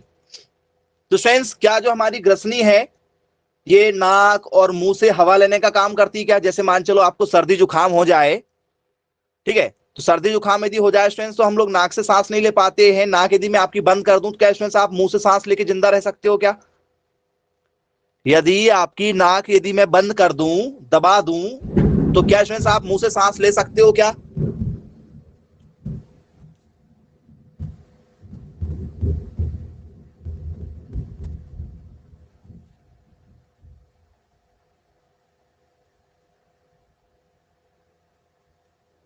हाँ, बोले यस सर। तो फ्रेंड्स नाक और मुंह से हवा लेने का काम और भोजन के तरल पदार्थ को नीचे ले जाने का काम, जो भी आप खाते पीते हो, चाहे वो आप हार्ड चीजें खाओ, चाहे वो आप कोई भी चीजें खाओ, भोजन को क्या करता है? भोजन को कहां तक पहुंचाता है? पेट तक। पेट तक, स्टोमस तक पहुंचाता है। पेट तक खाना कौन पहुंचाता है आपका? अभी आज तक आपको यही नहीं पता था कि पेट तक हम जो खाते हैं खाना वो कौन लेके जाता है नीचे? कौन लेके जाता है नीचे? किसका काम है खाना नीचे ले जाने का? ग्रसनी का काम होता है। ग्रसनी का काम होता है क्या करने का? खाने को नीचे ले जाने का। क्या लिखेंगे? यह है नाक, यह है नाक और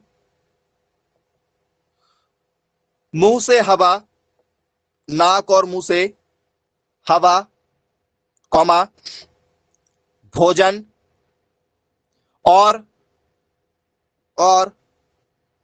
तरल पदार्थ, और तरल पदार्थ को नीचे ले जाती है, को नीचे ले जाती है।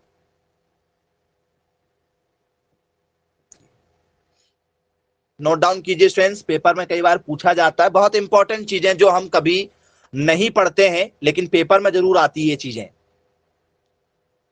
चलिए, नाक और मुंह से हवा लेने का काम भोजन और तरल पदार्थों को नीचे ले जाने का काम ये करती है। तो बोले यस सर, ठीक है भाई, बन जाएगा।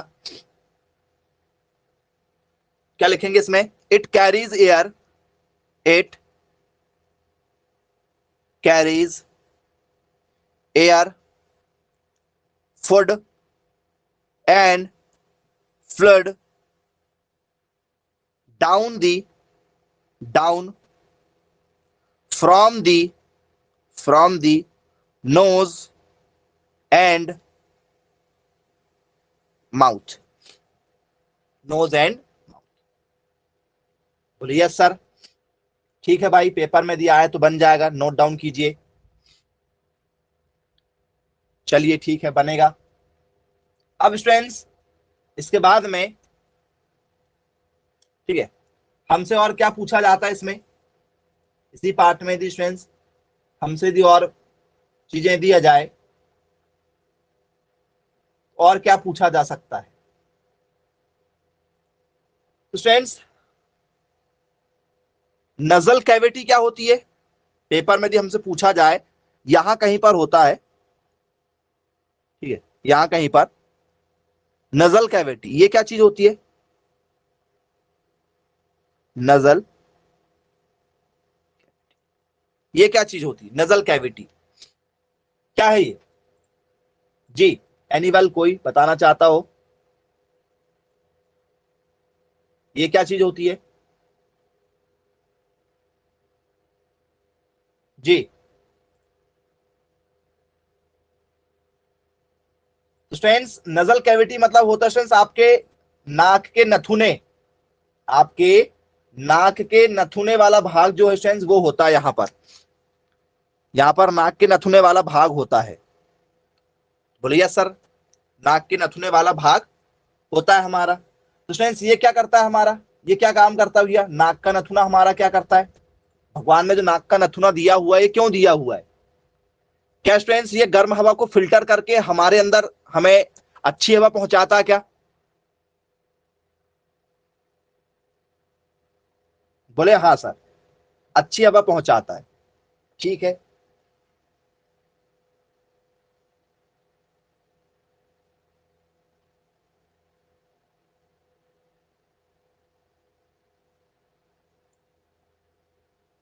तो स्टूडेंट्स नाक के द्वार का काम तो सिर्फ यही है। नजल कैविटी में यदि हम बात करें, ठीक है, तो नजल कैविटी में स्टूडेंट्स नाक तो ऐसी है हमारी, ये हमारी नाक है,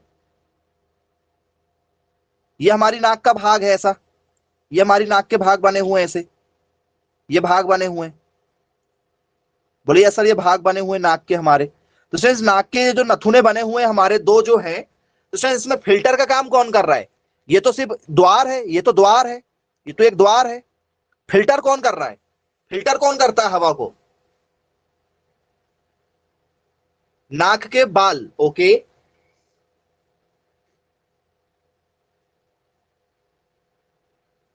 नॉस्ट्रेल, ओके,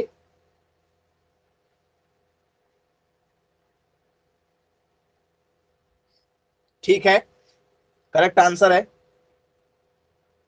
चलिए, तो स्टूडेंट्स जो नथुना है इसे हम लोग, ठीक है, नजल कैविटी, या स्टूडेंट्स हम लोग एक और शब्द में बोलते हैं कि भैया ये नॉस्ट्रिल है। क्या है हमारा?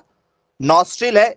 और एक्चुअली में स्टूडेंट्स हमारे नाक में भगवान ने जो हमें यहाँ पर क्या दिया हुआ है, जो नाक में जो बाल दिए गए हैं, ठीक है, तो ये बाल जो है स्टूडेंट्स हवा को प्यूरिफाई करने का काम करते हैं, और हमें इसलिए ज्यादा नाक के बाल को भी काटना नहीं चाहिए, ठीक है। यदि नाक के बाल यदि आप ज्यादा मात्रा में काट लेते हैं तो सर्दी जुकाम जल्दी आपको होता है और आप बीमार भी जल्दी होते हैं, ठीक है। तो थोड़ा सा आप इस बात का भी ध्यान रखिएगा। तो स्टूडेंट्स मैंने पूरा कवर कर दिया आपको, श्वसन तंत्र जो है ऊपर से लेके नीचे तक मैंने आपको टोटल बता दिया कि कौन से वाले भाग कौन से होते हैं, ठीक है। तो फेलेरिक्स ग्रसनी क्या काम करती है? भोजन को नीचे ले जाने का काम करती है।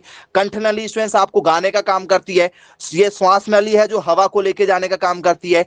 नजल कैविटी स्टूडेंट्स आपके, ठीक है, क्या करेगी? जो भी आप सांस ले रहे हो उसे शुद्ध करने का काम करेगी। बोले यस सर, ठीक है भाई, पेपर में यदि पूछा जाए तो बन जाएगा। इसके बाद में स्टूडेंट्स हमारा क्या हो गया? लंग्स हो गया, फेफड़ा है। फेफड़े से स्टूडेंट्स हवा को कौन निकाल रहा है? फेफड़े से कौन हवा ले रहा है सर? ब्रोंची ले रही है। फेफड़े से हवा कौन ले रही है सर? ब्रोंची ले रही है। तो स्टूडेंट्स टोटल जो श्वास नली से संबंधित आपका टॉपिक था, ठीक है, वो मैंने आपको स्टूडेंट्स यहाँ पर पूरा क्लियर किया, जिसे हम लोग रेस्पिरेटरी सिस्टम कहते हैं।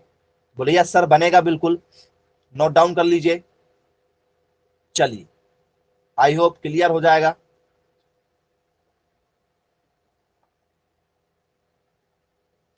अब स्टूडेंट्स हम यहां पर चर्चा करेंगे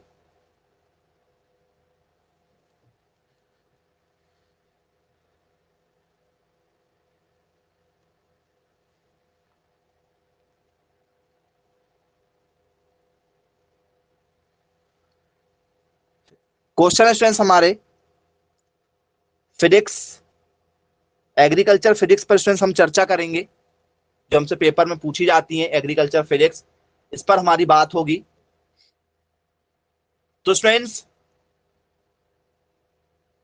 आइए क्वेश्चन पर बात करते हैं और उस टॉपिक पर भी बात करेंगे। क्वेश्चन लेते हैं पहले, सबसे पहले तो एक बहुत ही इंपॉर्टेंट मोस्ट आईएमपी क्वेश्चन, ऐसे क्वेश्चन हर साल पेपर में जरूर पूछे जाते हैं आपसे।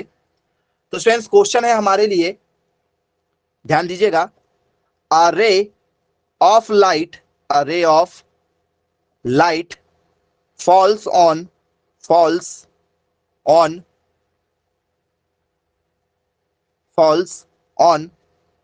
a glass plate with an angle of incidence 30 degree if the reflective index if the reflective index of glass with respect to air is 1.5, then the angle of reflection is. ऐसे question students हमसे हर साल paper में पूछे जाते हैं। तो क्या कह रहा है स्टूडेंट्स क्वेश्चन हमारा, कांच की एक प्लेट, हिंदी में क्वेश्चन है हमारा, कांच की एक प्लेट, कांच की एक प्लेट पर प्रकाश की एक किरण 30 डिग्री के आपतन कोण के साथ गिरती है, आपतन कोण के साथ गिरती है, यदि हवा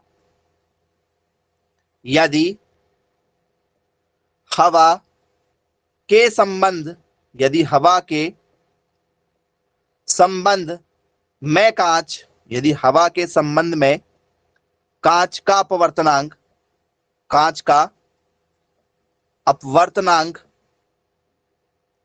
1.5 है तो अपवर्तन कोण होगा, अपवर्तन कोण होगा।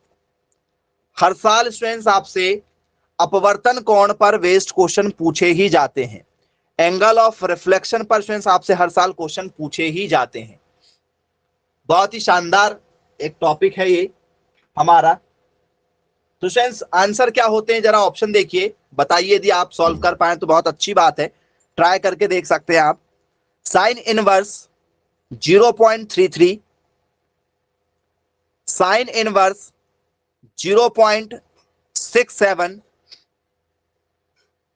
साइन इनवर्स 0.45 और डी ऑप्शन है स्टूडेंट्स हमारा साइन इनवर्स 0.03।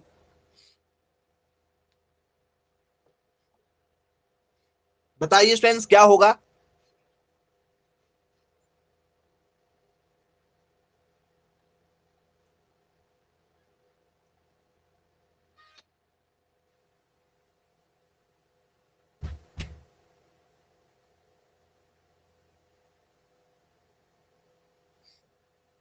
बहुत बढ़िया, ऑप्शन नंबर सी होगा जी। ओके, और कोई? ऑप्शन नंबर सी जी। और सभी ऑप्शन नंबर सी के साथ जा रहे हैं। ऑप्शन नंबर ए, ओके।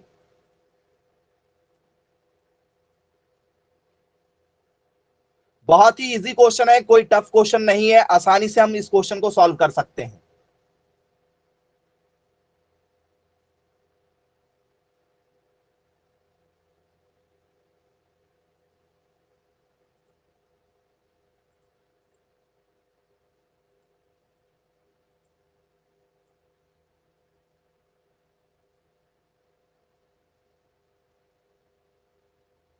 कैसे करेंगे सॉल्व क्वेश्चन को?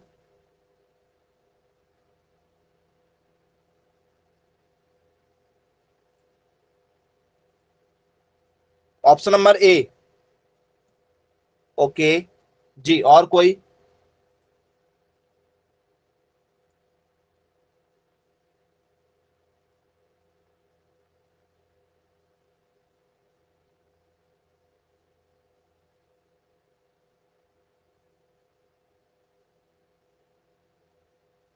चलिए, ऑप्शन ए पर चर्चा कर रहे हैं आप, ठीक है भाई।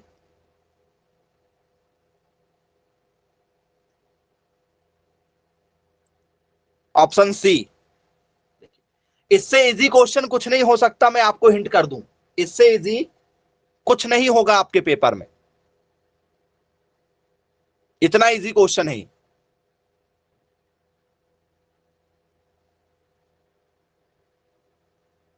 चलो देखो कैसे सॉल्व करना होता है। तो स्टूडेंट्स, अपवर्तन कोण का एक फॉर्मूला होता है। अपवर्तन कोण का क्या होता है? फॉर्मूला होता है।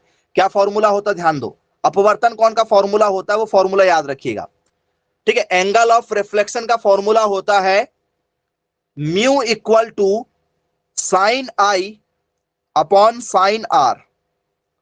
Sine i upon sine r होता है। तो बोले यस सर, ठीक है, साइन आई अपॉन क्या होता है? आर होता है, ठीक है।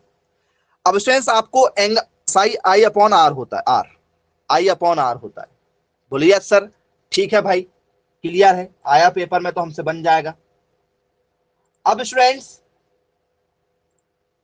सॉल्व कैसे होगा क्वेश्चन हमारा? यदि हमसे पेपर में यदि क्वेश्चन यदि आया हुआ है, क्वेश्चन सॉल्व कैसे करेंगे हम लोग?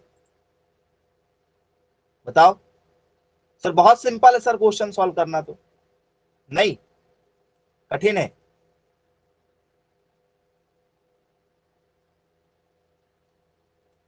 बताओ क्या करेंगे? फॉर्मूला आपके सामने लिखा रखा है, ट्राई करके देख लो, ट्राई करके देख सकते हैं आप लोग, फॉर्मूला आपके सामने रखा है जी। जिनने सॉल्व करके लाए हैं जरा बताओ कि सर मैंने लेकर आया हूं सॉल्व करके, मैं बताता हूं आंसर जी। बताना भाई कैसे सॉल्व कर लिए, हमें भी सिखाओ, हम भी सीखेंगे कैसे आया।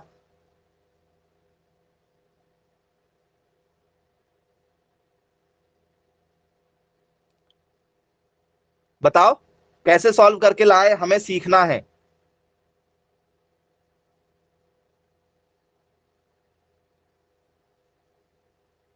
नहीं मालूम?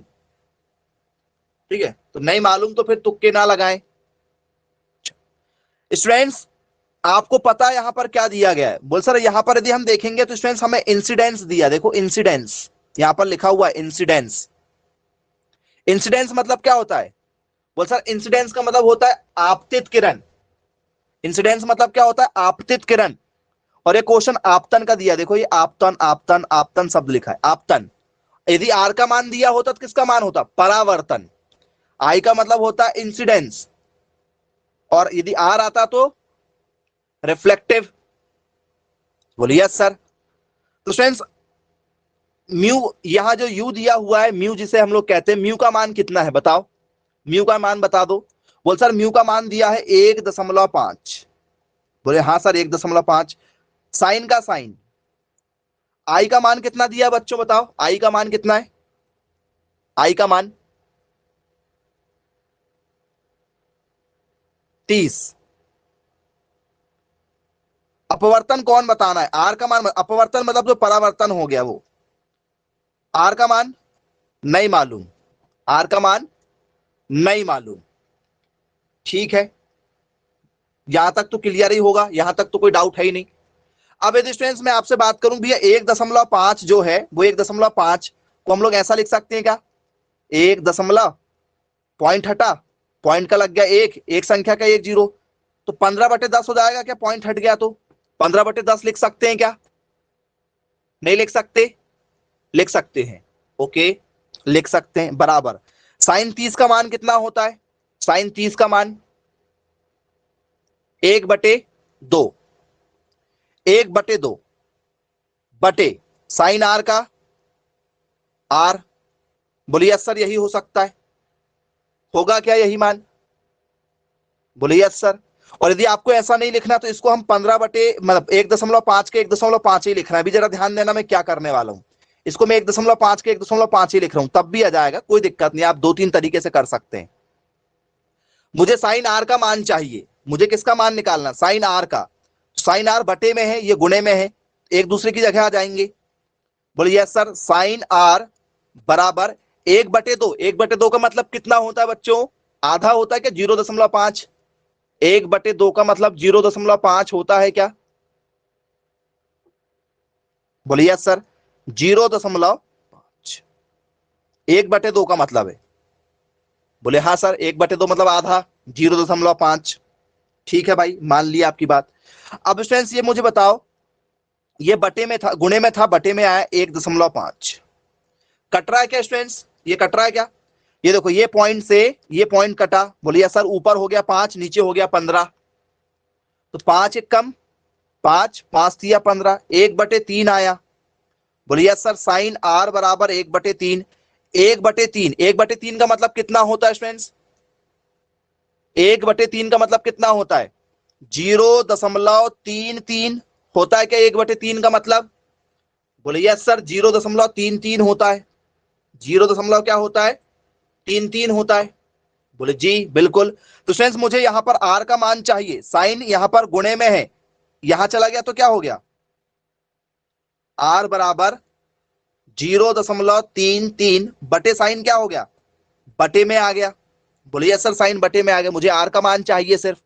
तो स्टूडेंट्स यदि साइन बटे में आया तो स्टूडेंट्स साइन का मतलब है कि साइन इनवर्स में लिखा जाएगा, इनवर्स।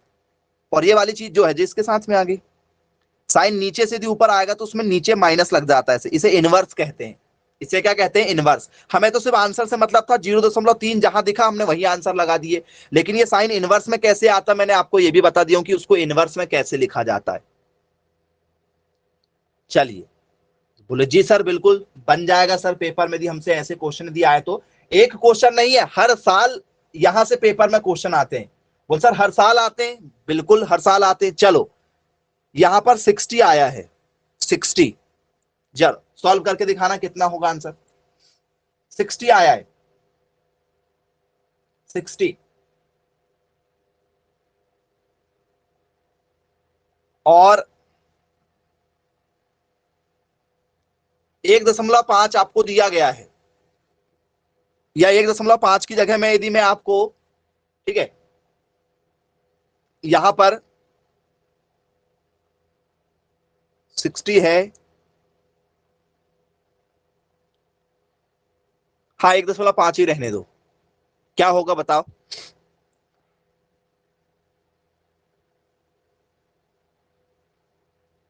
सॉल्व करके बताओ क्या होगा। 60 आ गया है, 30 की जगह 60। अब क्या करेंगे आप?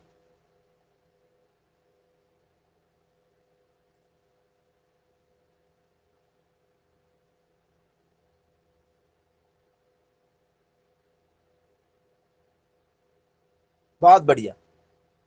चलिए, एक बच्चे का करेक्ट आंसर आया, कितना आ रहा है मैसेज करो। क्या होना चाहिए? तो सर म्यू बराबर sine i upon sine r हो रहा है। म्यू का मान कितना सर? 1.5 बराबर साइन आर का मतलब कितना सर? साइन 60 है, बटे साइन आर का आर, साइन आर का आर। ठीक है, 1.5 के 1.5 साइन 60 का मान कितना होता है, साइन 60 का मान √3/2। √3/2। ओके सर, 1.5 का 1.5 यहां पर हो जाएगा √3/2, और इसके बटे में भी क्या चल रहा है सर, इसके बटे में चल रहा है साइन आर। मुझे किसका मान चाहिए, बोल सर मुझे मान चाहिए साइन आर का, तो साइन आर बराबर कितना हो जाएगा, √3/2। √3/2 का मान कितना होता है बच्चों, √3 का मान रखो कितना होता है, 1.732। पढ़ा है क्या आपने √3 का मान, पढ़ा है, ऐसा मान पढ़ा है ना √3 का मान, पुरानी कक्षाओं में √3 का मान नहीं पढ़ा, पढ़े हैं सर √3 के मान, बोलिए यस सर पढ़ा हुआ है। चलिए बहुत बढ़िया। तो फ्रेंड्स इसमें किससे भाग देना है सर, इसमें भाग देना है 2 से, किससे भाग देना है 2 से, √3 का मान 1.732 रख दिए तो क्या होगा, बोल सर नहीं जा रहा, 2 शून्यम शून्य, 2 अट्ठे 16, 1 बच गया, 2 छिक्के 12, 1 बचा 2 छिक्के 12, बटे में क्या आ जाएगा 1.15 आ जाएगा। अब फ्रेंड्स इसमें काटो जरा 1.15 से, इसको क्या होगा 1.5 से काट दो सर, 1.5 से यदि हम काटेंगे तो साइन आर का जो मान है हमारा वो 0.57 आएगा। कितना आएगा 0.57, काट के देख लो नहीं तो आप। बोल सर पहली बात तो देखो ये कटेगा नहीं, 0 का 0, 15 का पढ़ा पढ़ो कि 86 जाए सर, 15 पंचे 75, 15 छिक्के 90 होता है, तो 15 पंचे 75, फिर कितना बच गया यहां पर 75 के बाद में सर 11,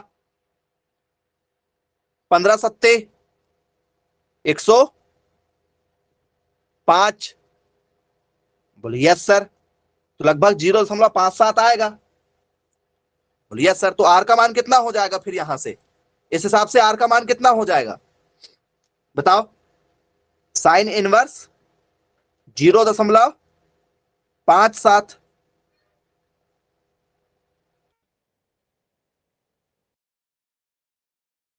पेपर में बहुत बेसिक से क्वेश्चन है, मैं सीखना पड़ेगा ऐसे क्वेश्चन सॉल्व, फॉर्मूला बहुत सिंपल है जो मैंने आपको बताया हूं।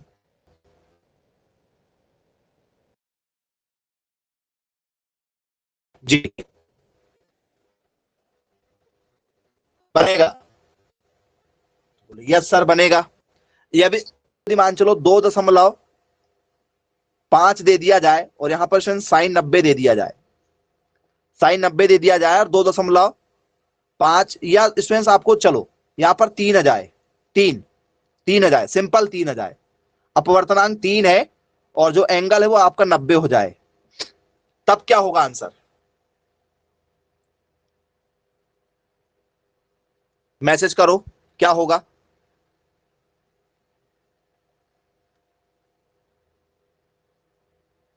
बहुत शानदार आंसर, बहुत बढ़िया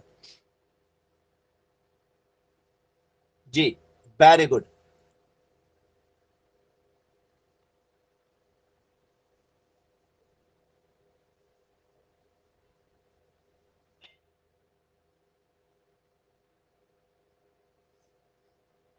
मतलब बनेगा, पेपर में यदि ऐसा क्वेश्चन भी आता है तो आपसे बन जाएगा, बोलिए यस सर बनेगा। क्या पूछा गया स्टूडेंट्स क्वेश्चन में आपसे, देखो तो सर साइन म्यू बराबर साइन आई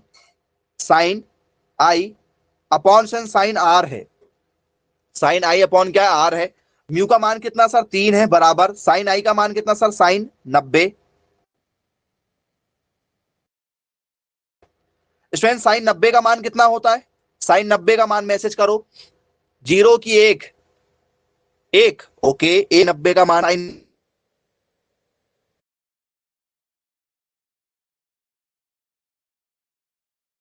3, 1/3 मतलब कितना होता है 0.33 होता है, बोलिए यस सर। ये देखिए डिजिट बस चेंज किए, बाकी सारी चीजें वही थी, तो मुझे आर चाहिए, साइन चला जाएगा इनवर्स में, साइन इनवर्स 0.33, ये देखो ऑप्शन वही है, क्वेश्चन के ऑप्शन वही है लेकिन आपका आंसर यहां पर चेंज हो गया है।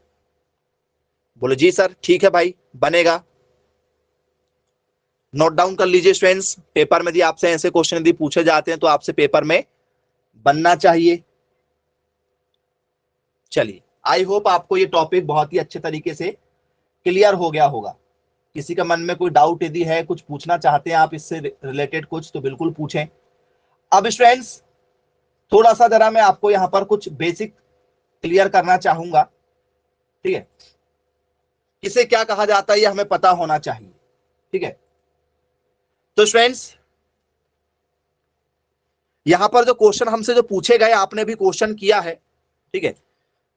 बोले बिल्कुल सर क्वेश्चन तो किया है। तो स्टूडेंट्स पेपर में यदि आपसे पूछा जाए, ऐसा कुछ बना हुआ है, यहां नीचे कुछ भरा हुआ है, यहां मान के चलो पानी है, जो भी आप लेना चाहे, कोई भी लिक्विड चीजें आप ले सकते हो, और ये आपका एक सरफेस है, ये सरफेस है, ये पानी के ऊपर की सबसे ऊपर सरफेस है, और नीचे मान चलो पानी या कोई भी लिक्विड भरा हुआ है। यहां पर नीचे क्या भरा हुआ है, पानी वगैरह भरा हुआ है, या कोई भी लिक्विड वगैरह भरा हुआ है, वाटर वगैरह भरा हुआ है।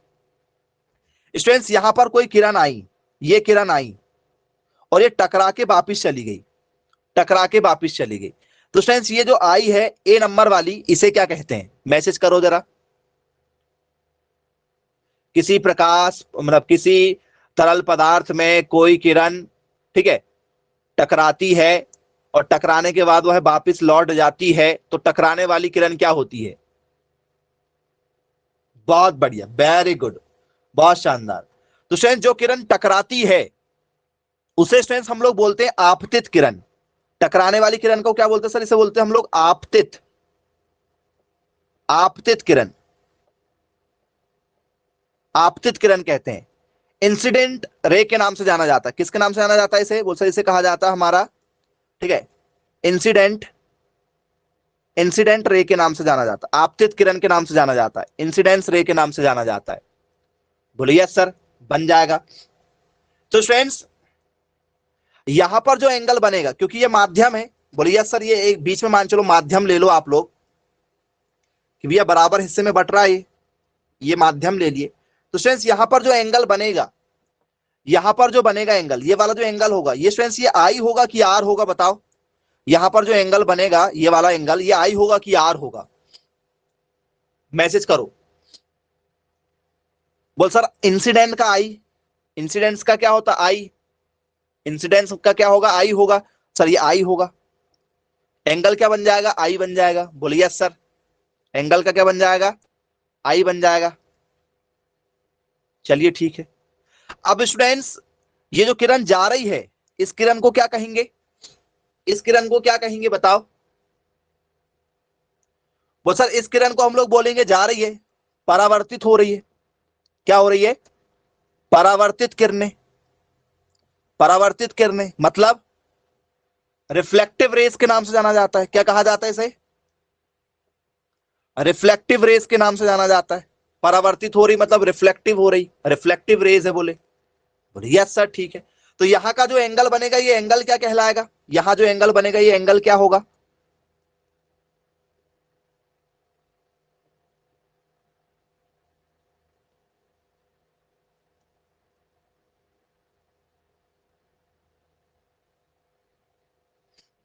ओके चलिए, वेरी गुड। बोल सर जो एंगल है ये आर होगा, एंगल ये क्या होगा, आर होगा। बढ़िया भाई, बहुत बढ़िया।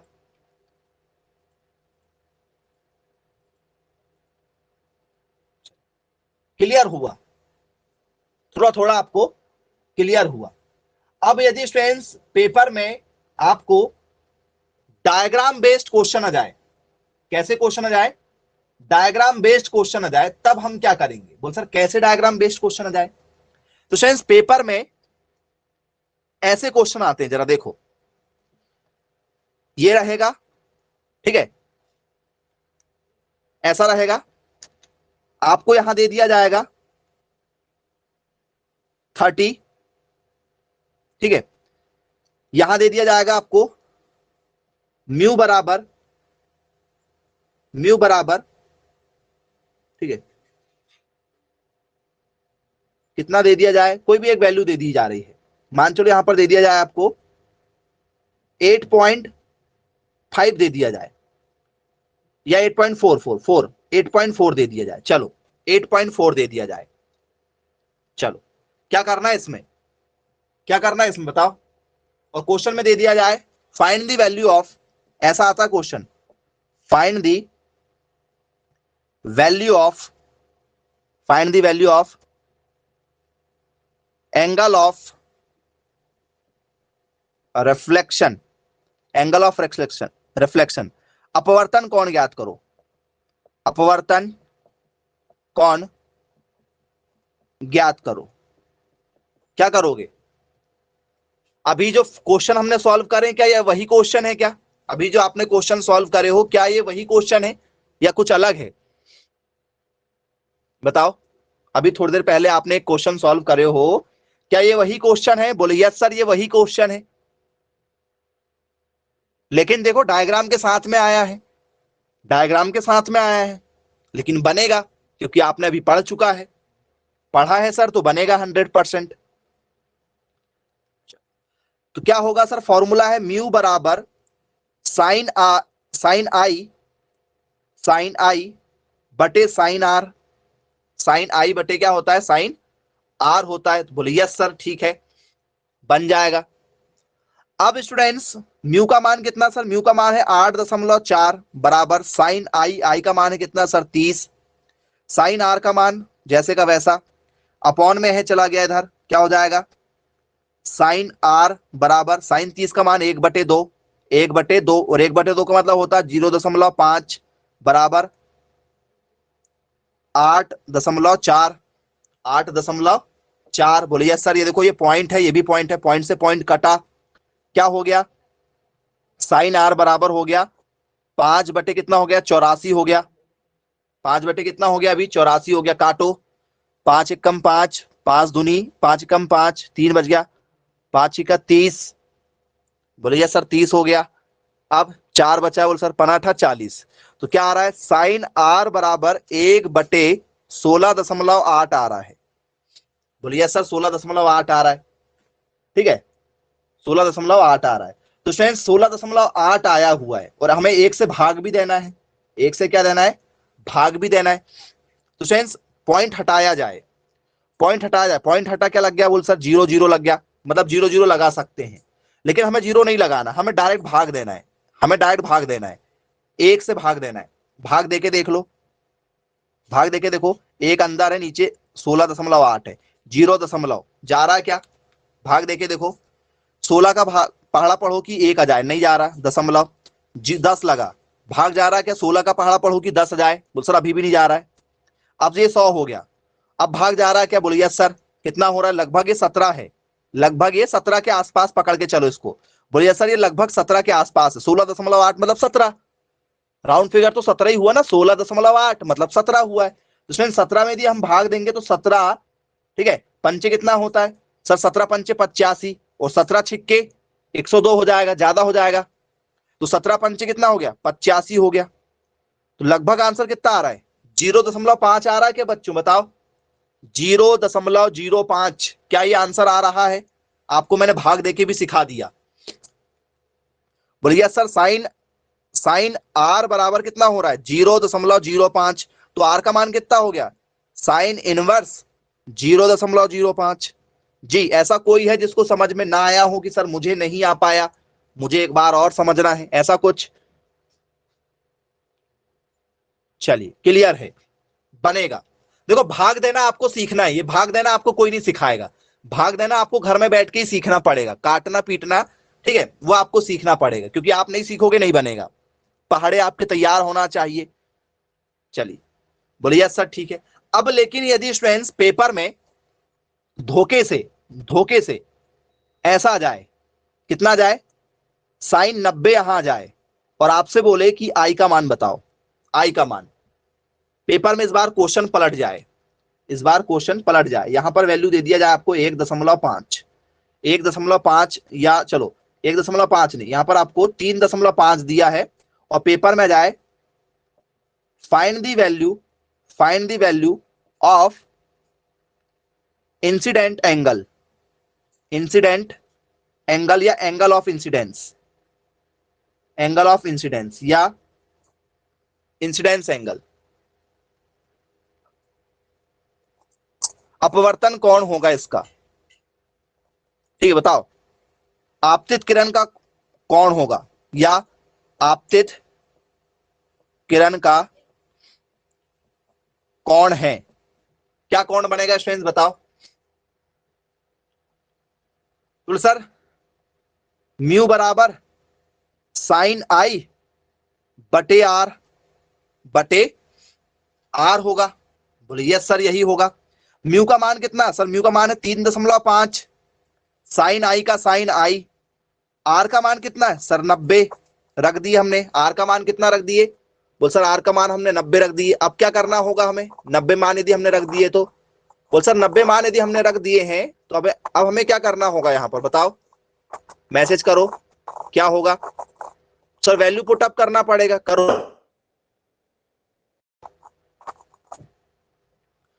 तो बोले सर साइन 3.5 का 3.5 आई का मान कितना है, बोल सर जो आई का मान है हमारा वो तो निकालना है, और आर का मान 90 रखे। 90 का मान कितना होता है सर, 90 का मान होता है 1।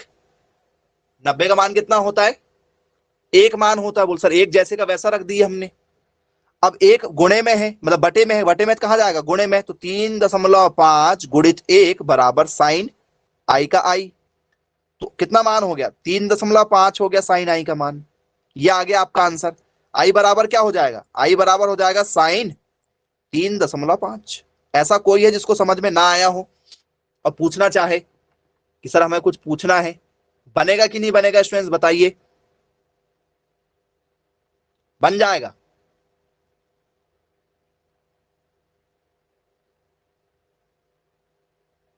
चलो ठीक है। अब यदि स्टूडेंट्स ऐसा आ जाए आपसे पेपर में क्वेश्चन, यहां इसका मान जो दिया स्टूडेंट्स ये 3 दिया है, और यहां पर मान दे दिया जाए स्टूडेंट्स हमारा 30 दे दिया जाए, अब क्या होगा आंसर, अब क्या होगा आंसर बताओ। अब मैंने आपतित किरण अपवर्तित किरण दोनों के एंगल निकालना आपको बता दिया, अब क्या होगा।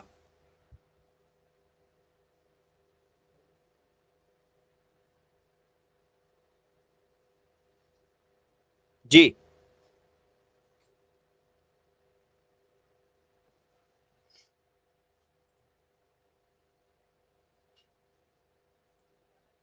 बहुत शानदार आंसर, वेरी गुड, बहुत बढ़िया, बहुत बढ़िया आंसर देते हुए।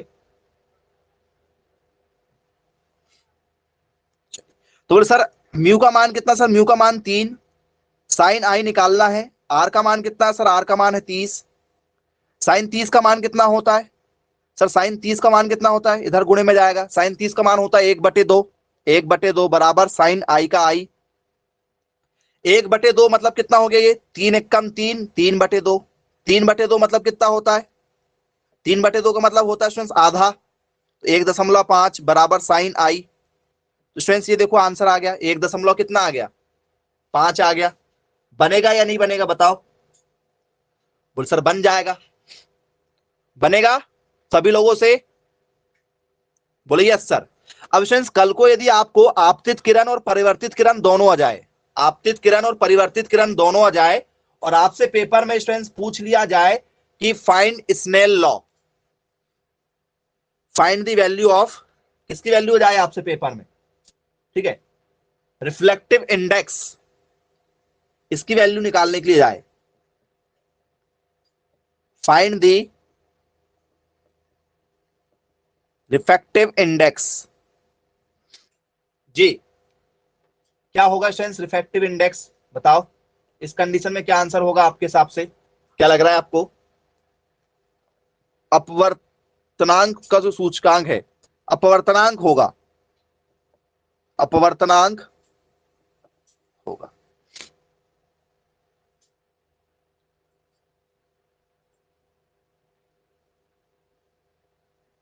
सारे क्वेश्चन जो मैंने आपको सॉल्व कराया हूं ये सभी के सभी क्वेश्चन पेपर में पूछे जा चुके हैं स्टूडेंट्स।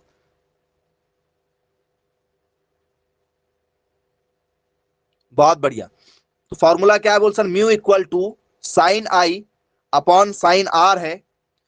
आई का मान कितना है सर, आई का मान है 30, आर का मान कितना है, आर का मान है 60, साइन 30 का मान कितना होता है 1/2, साइन 60 का मान कितना होता है √3/2।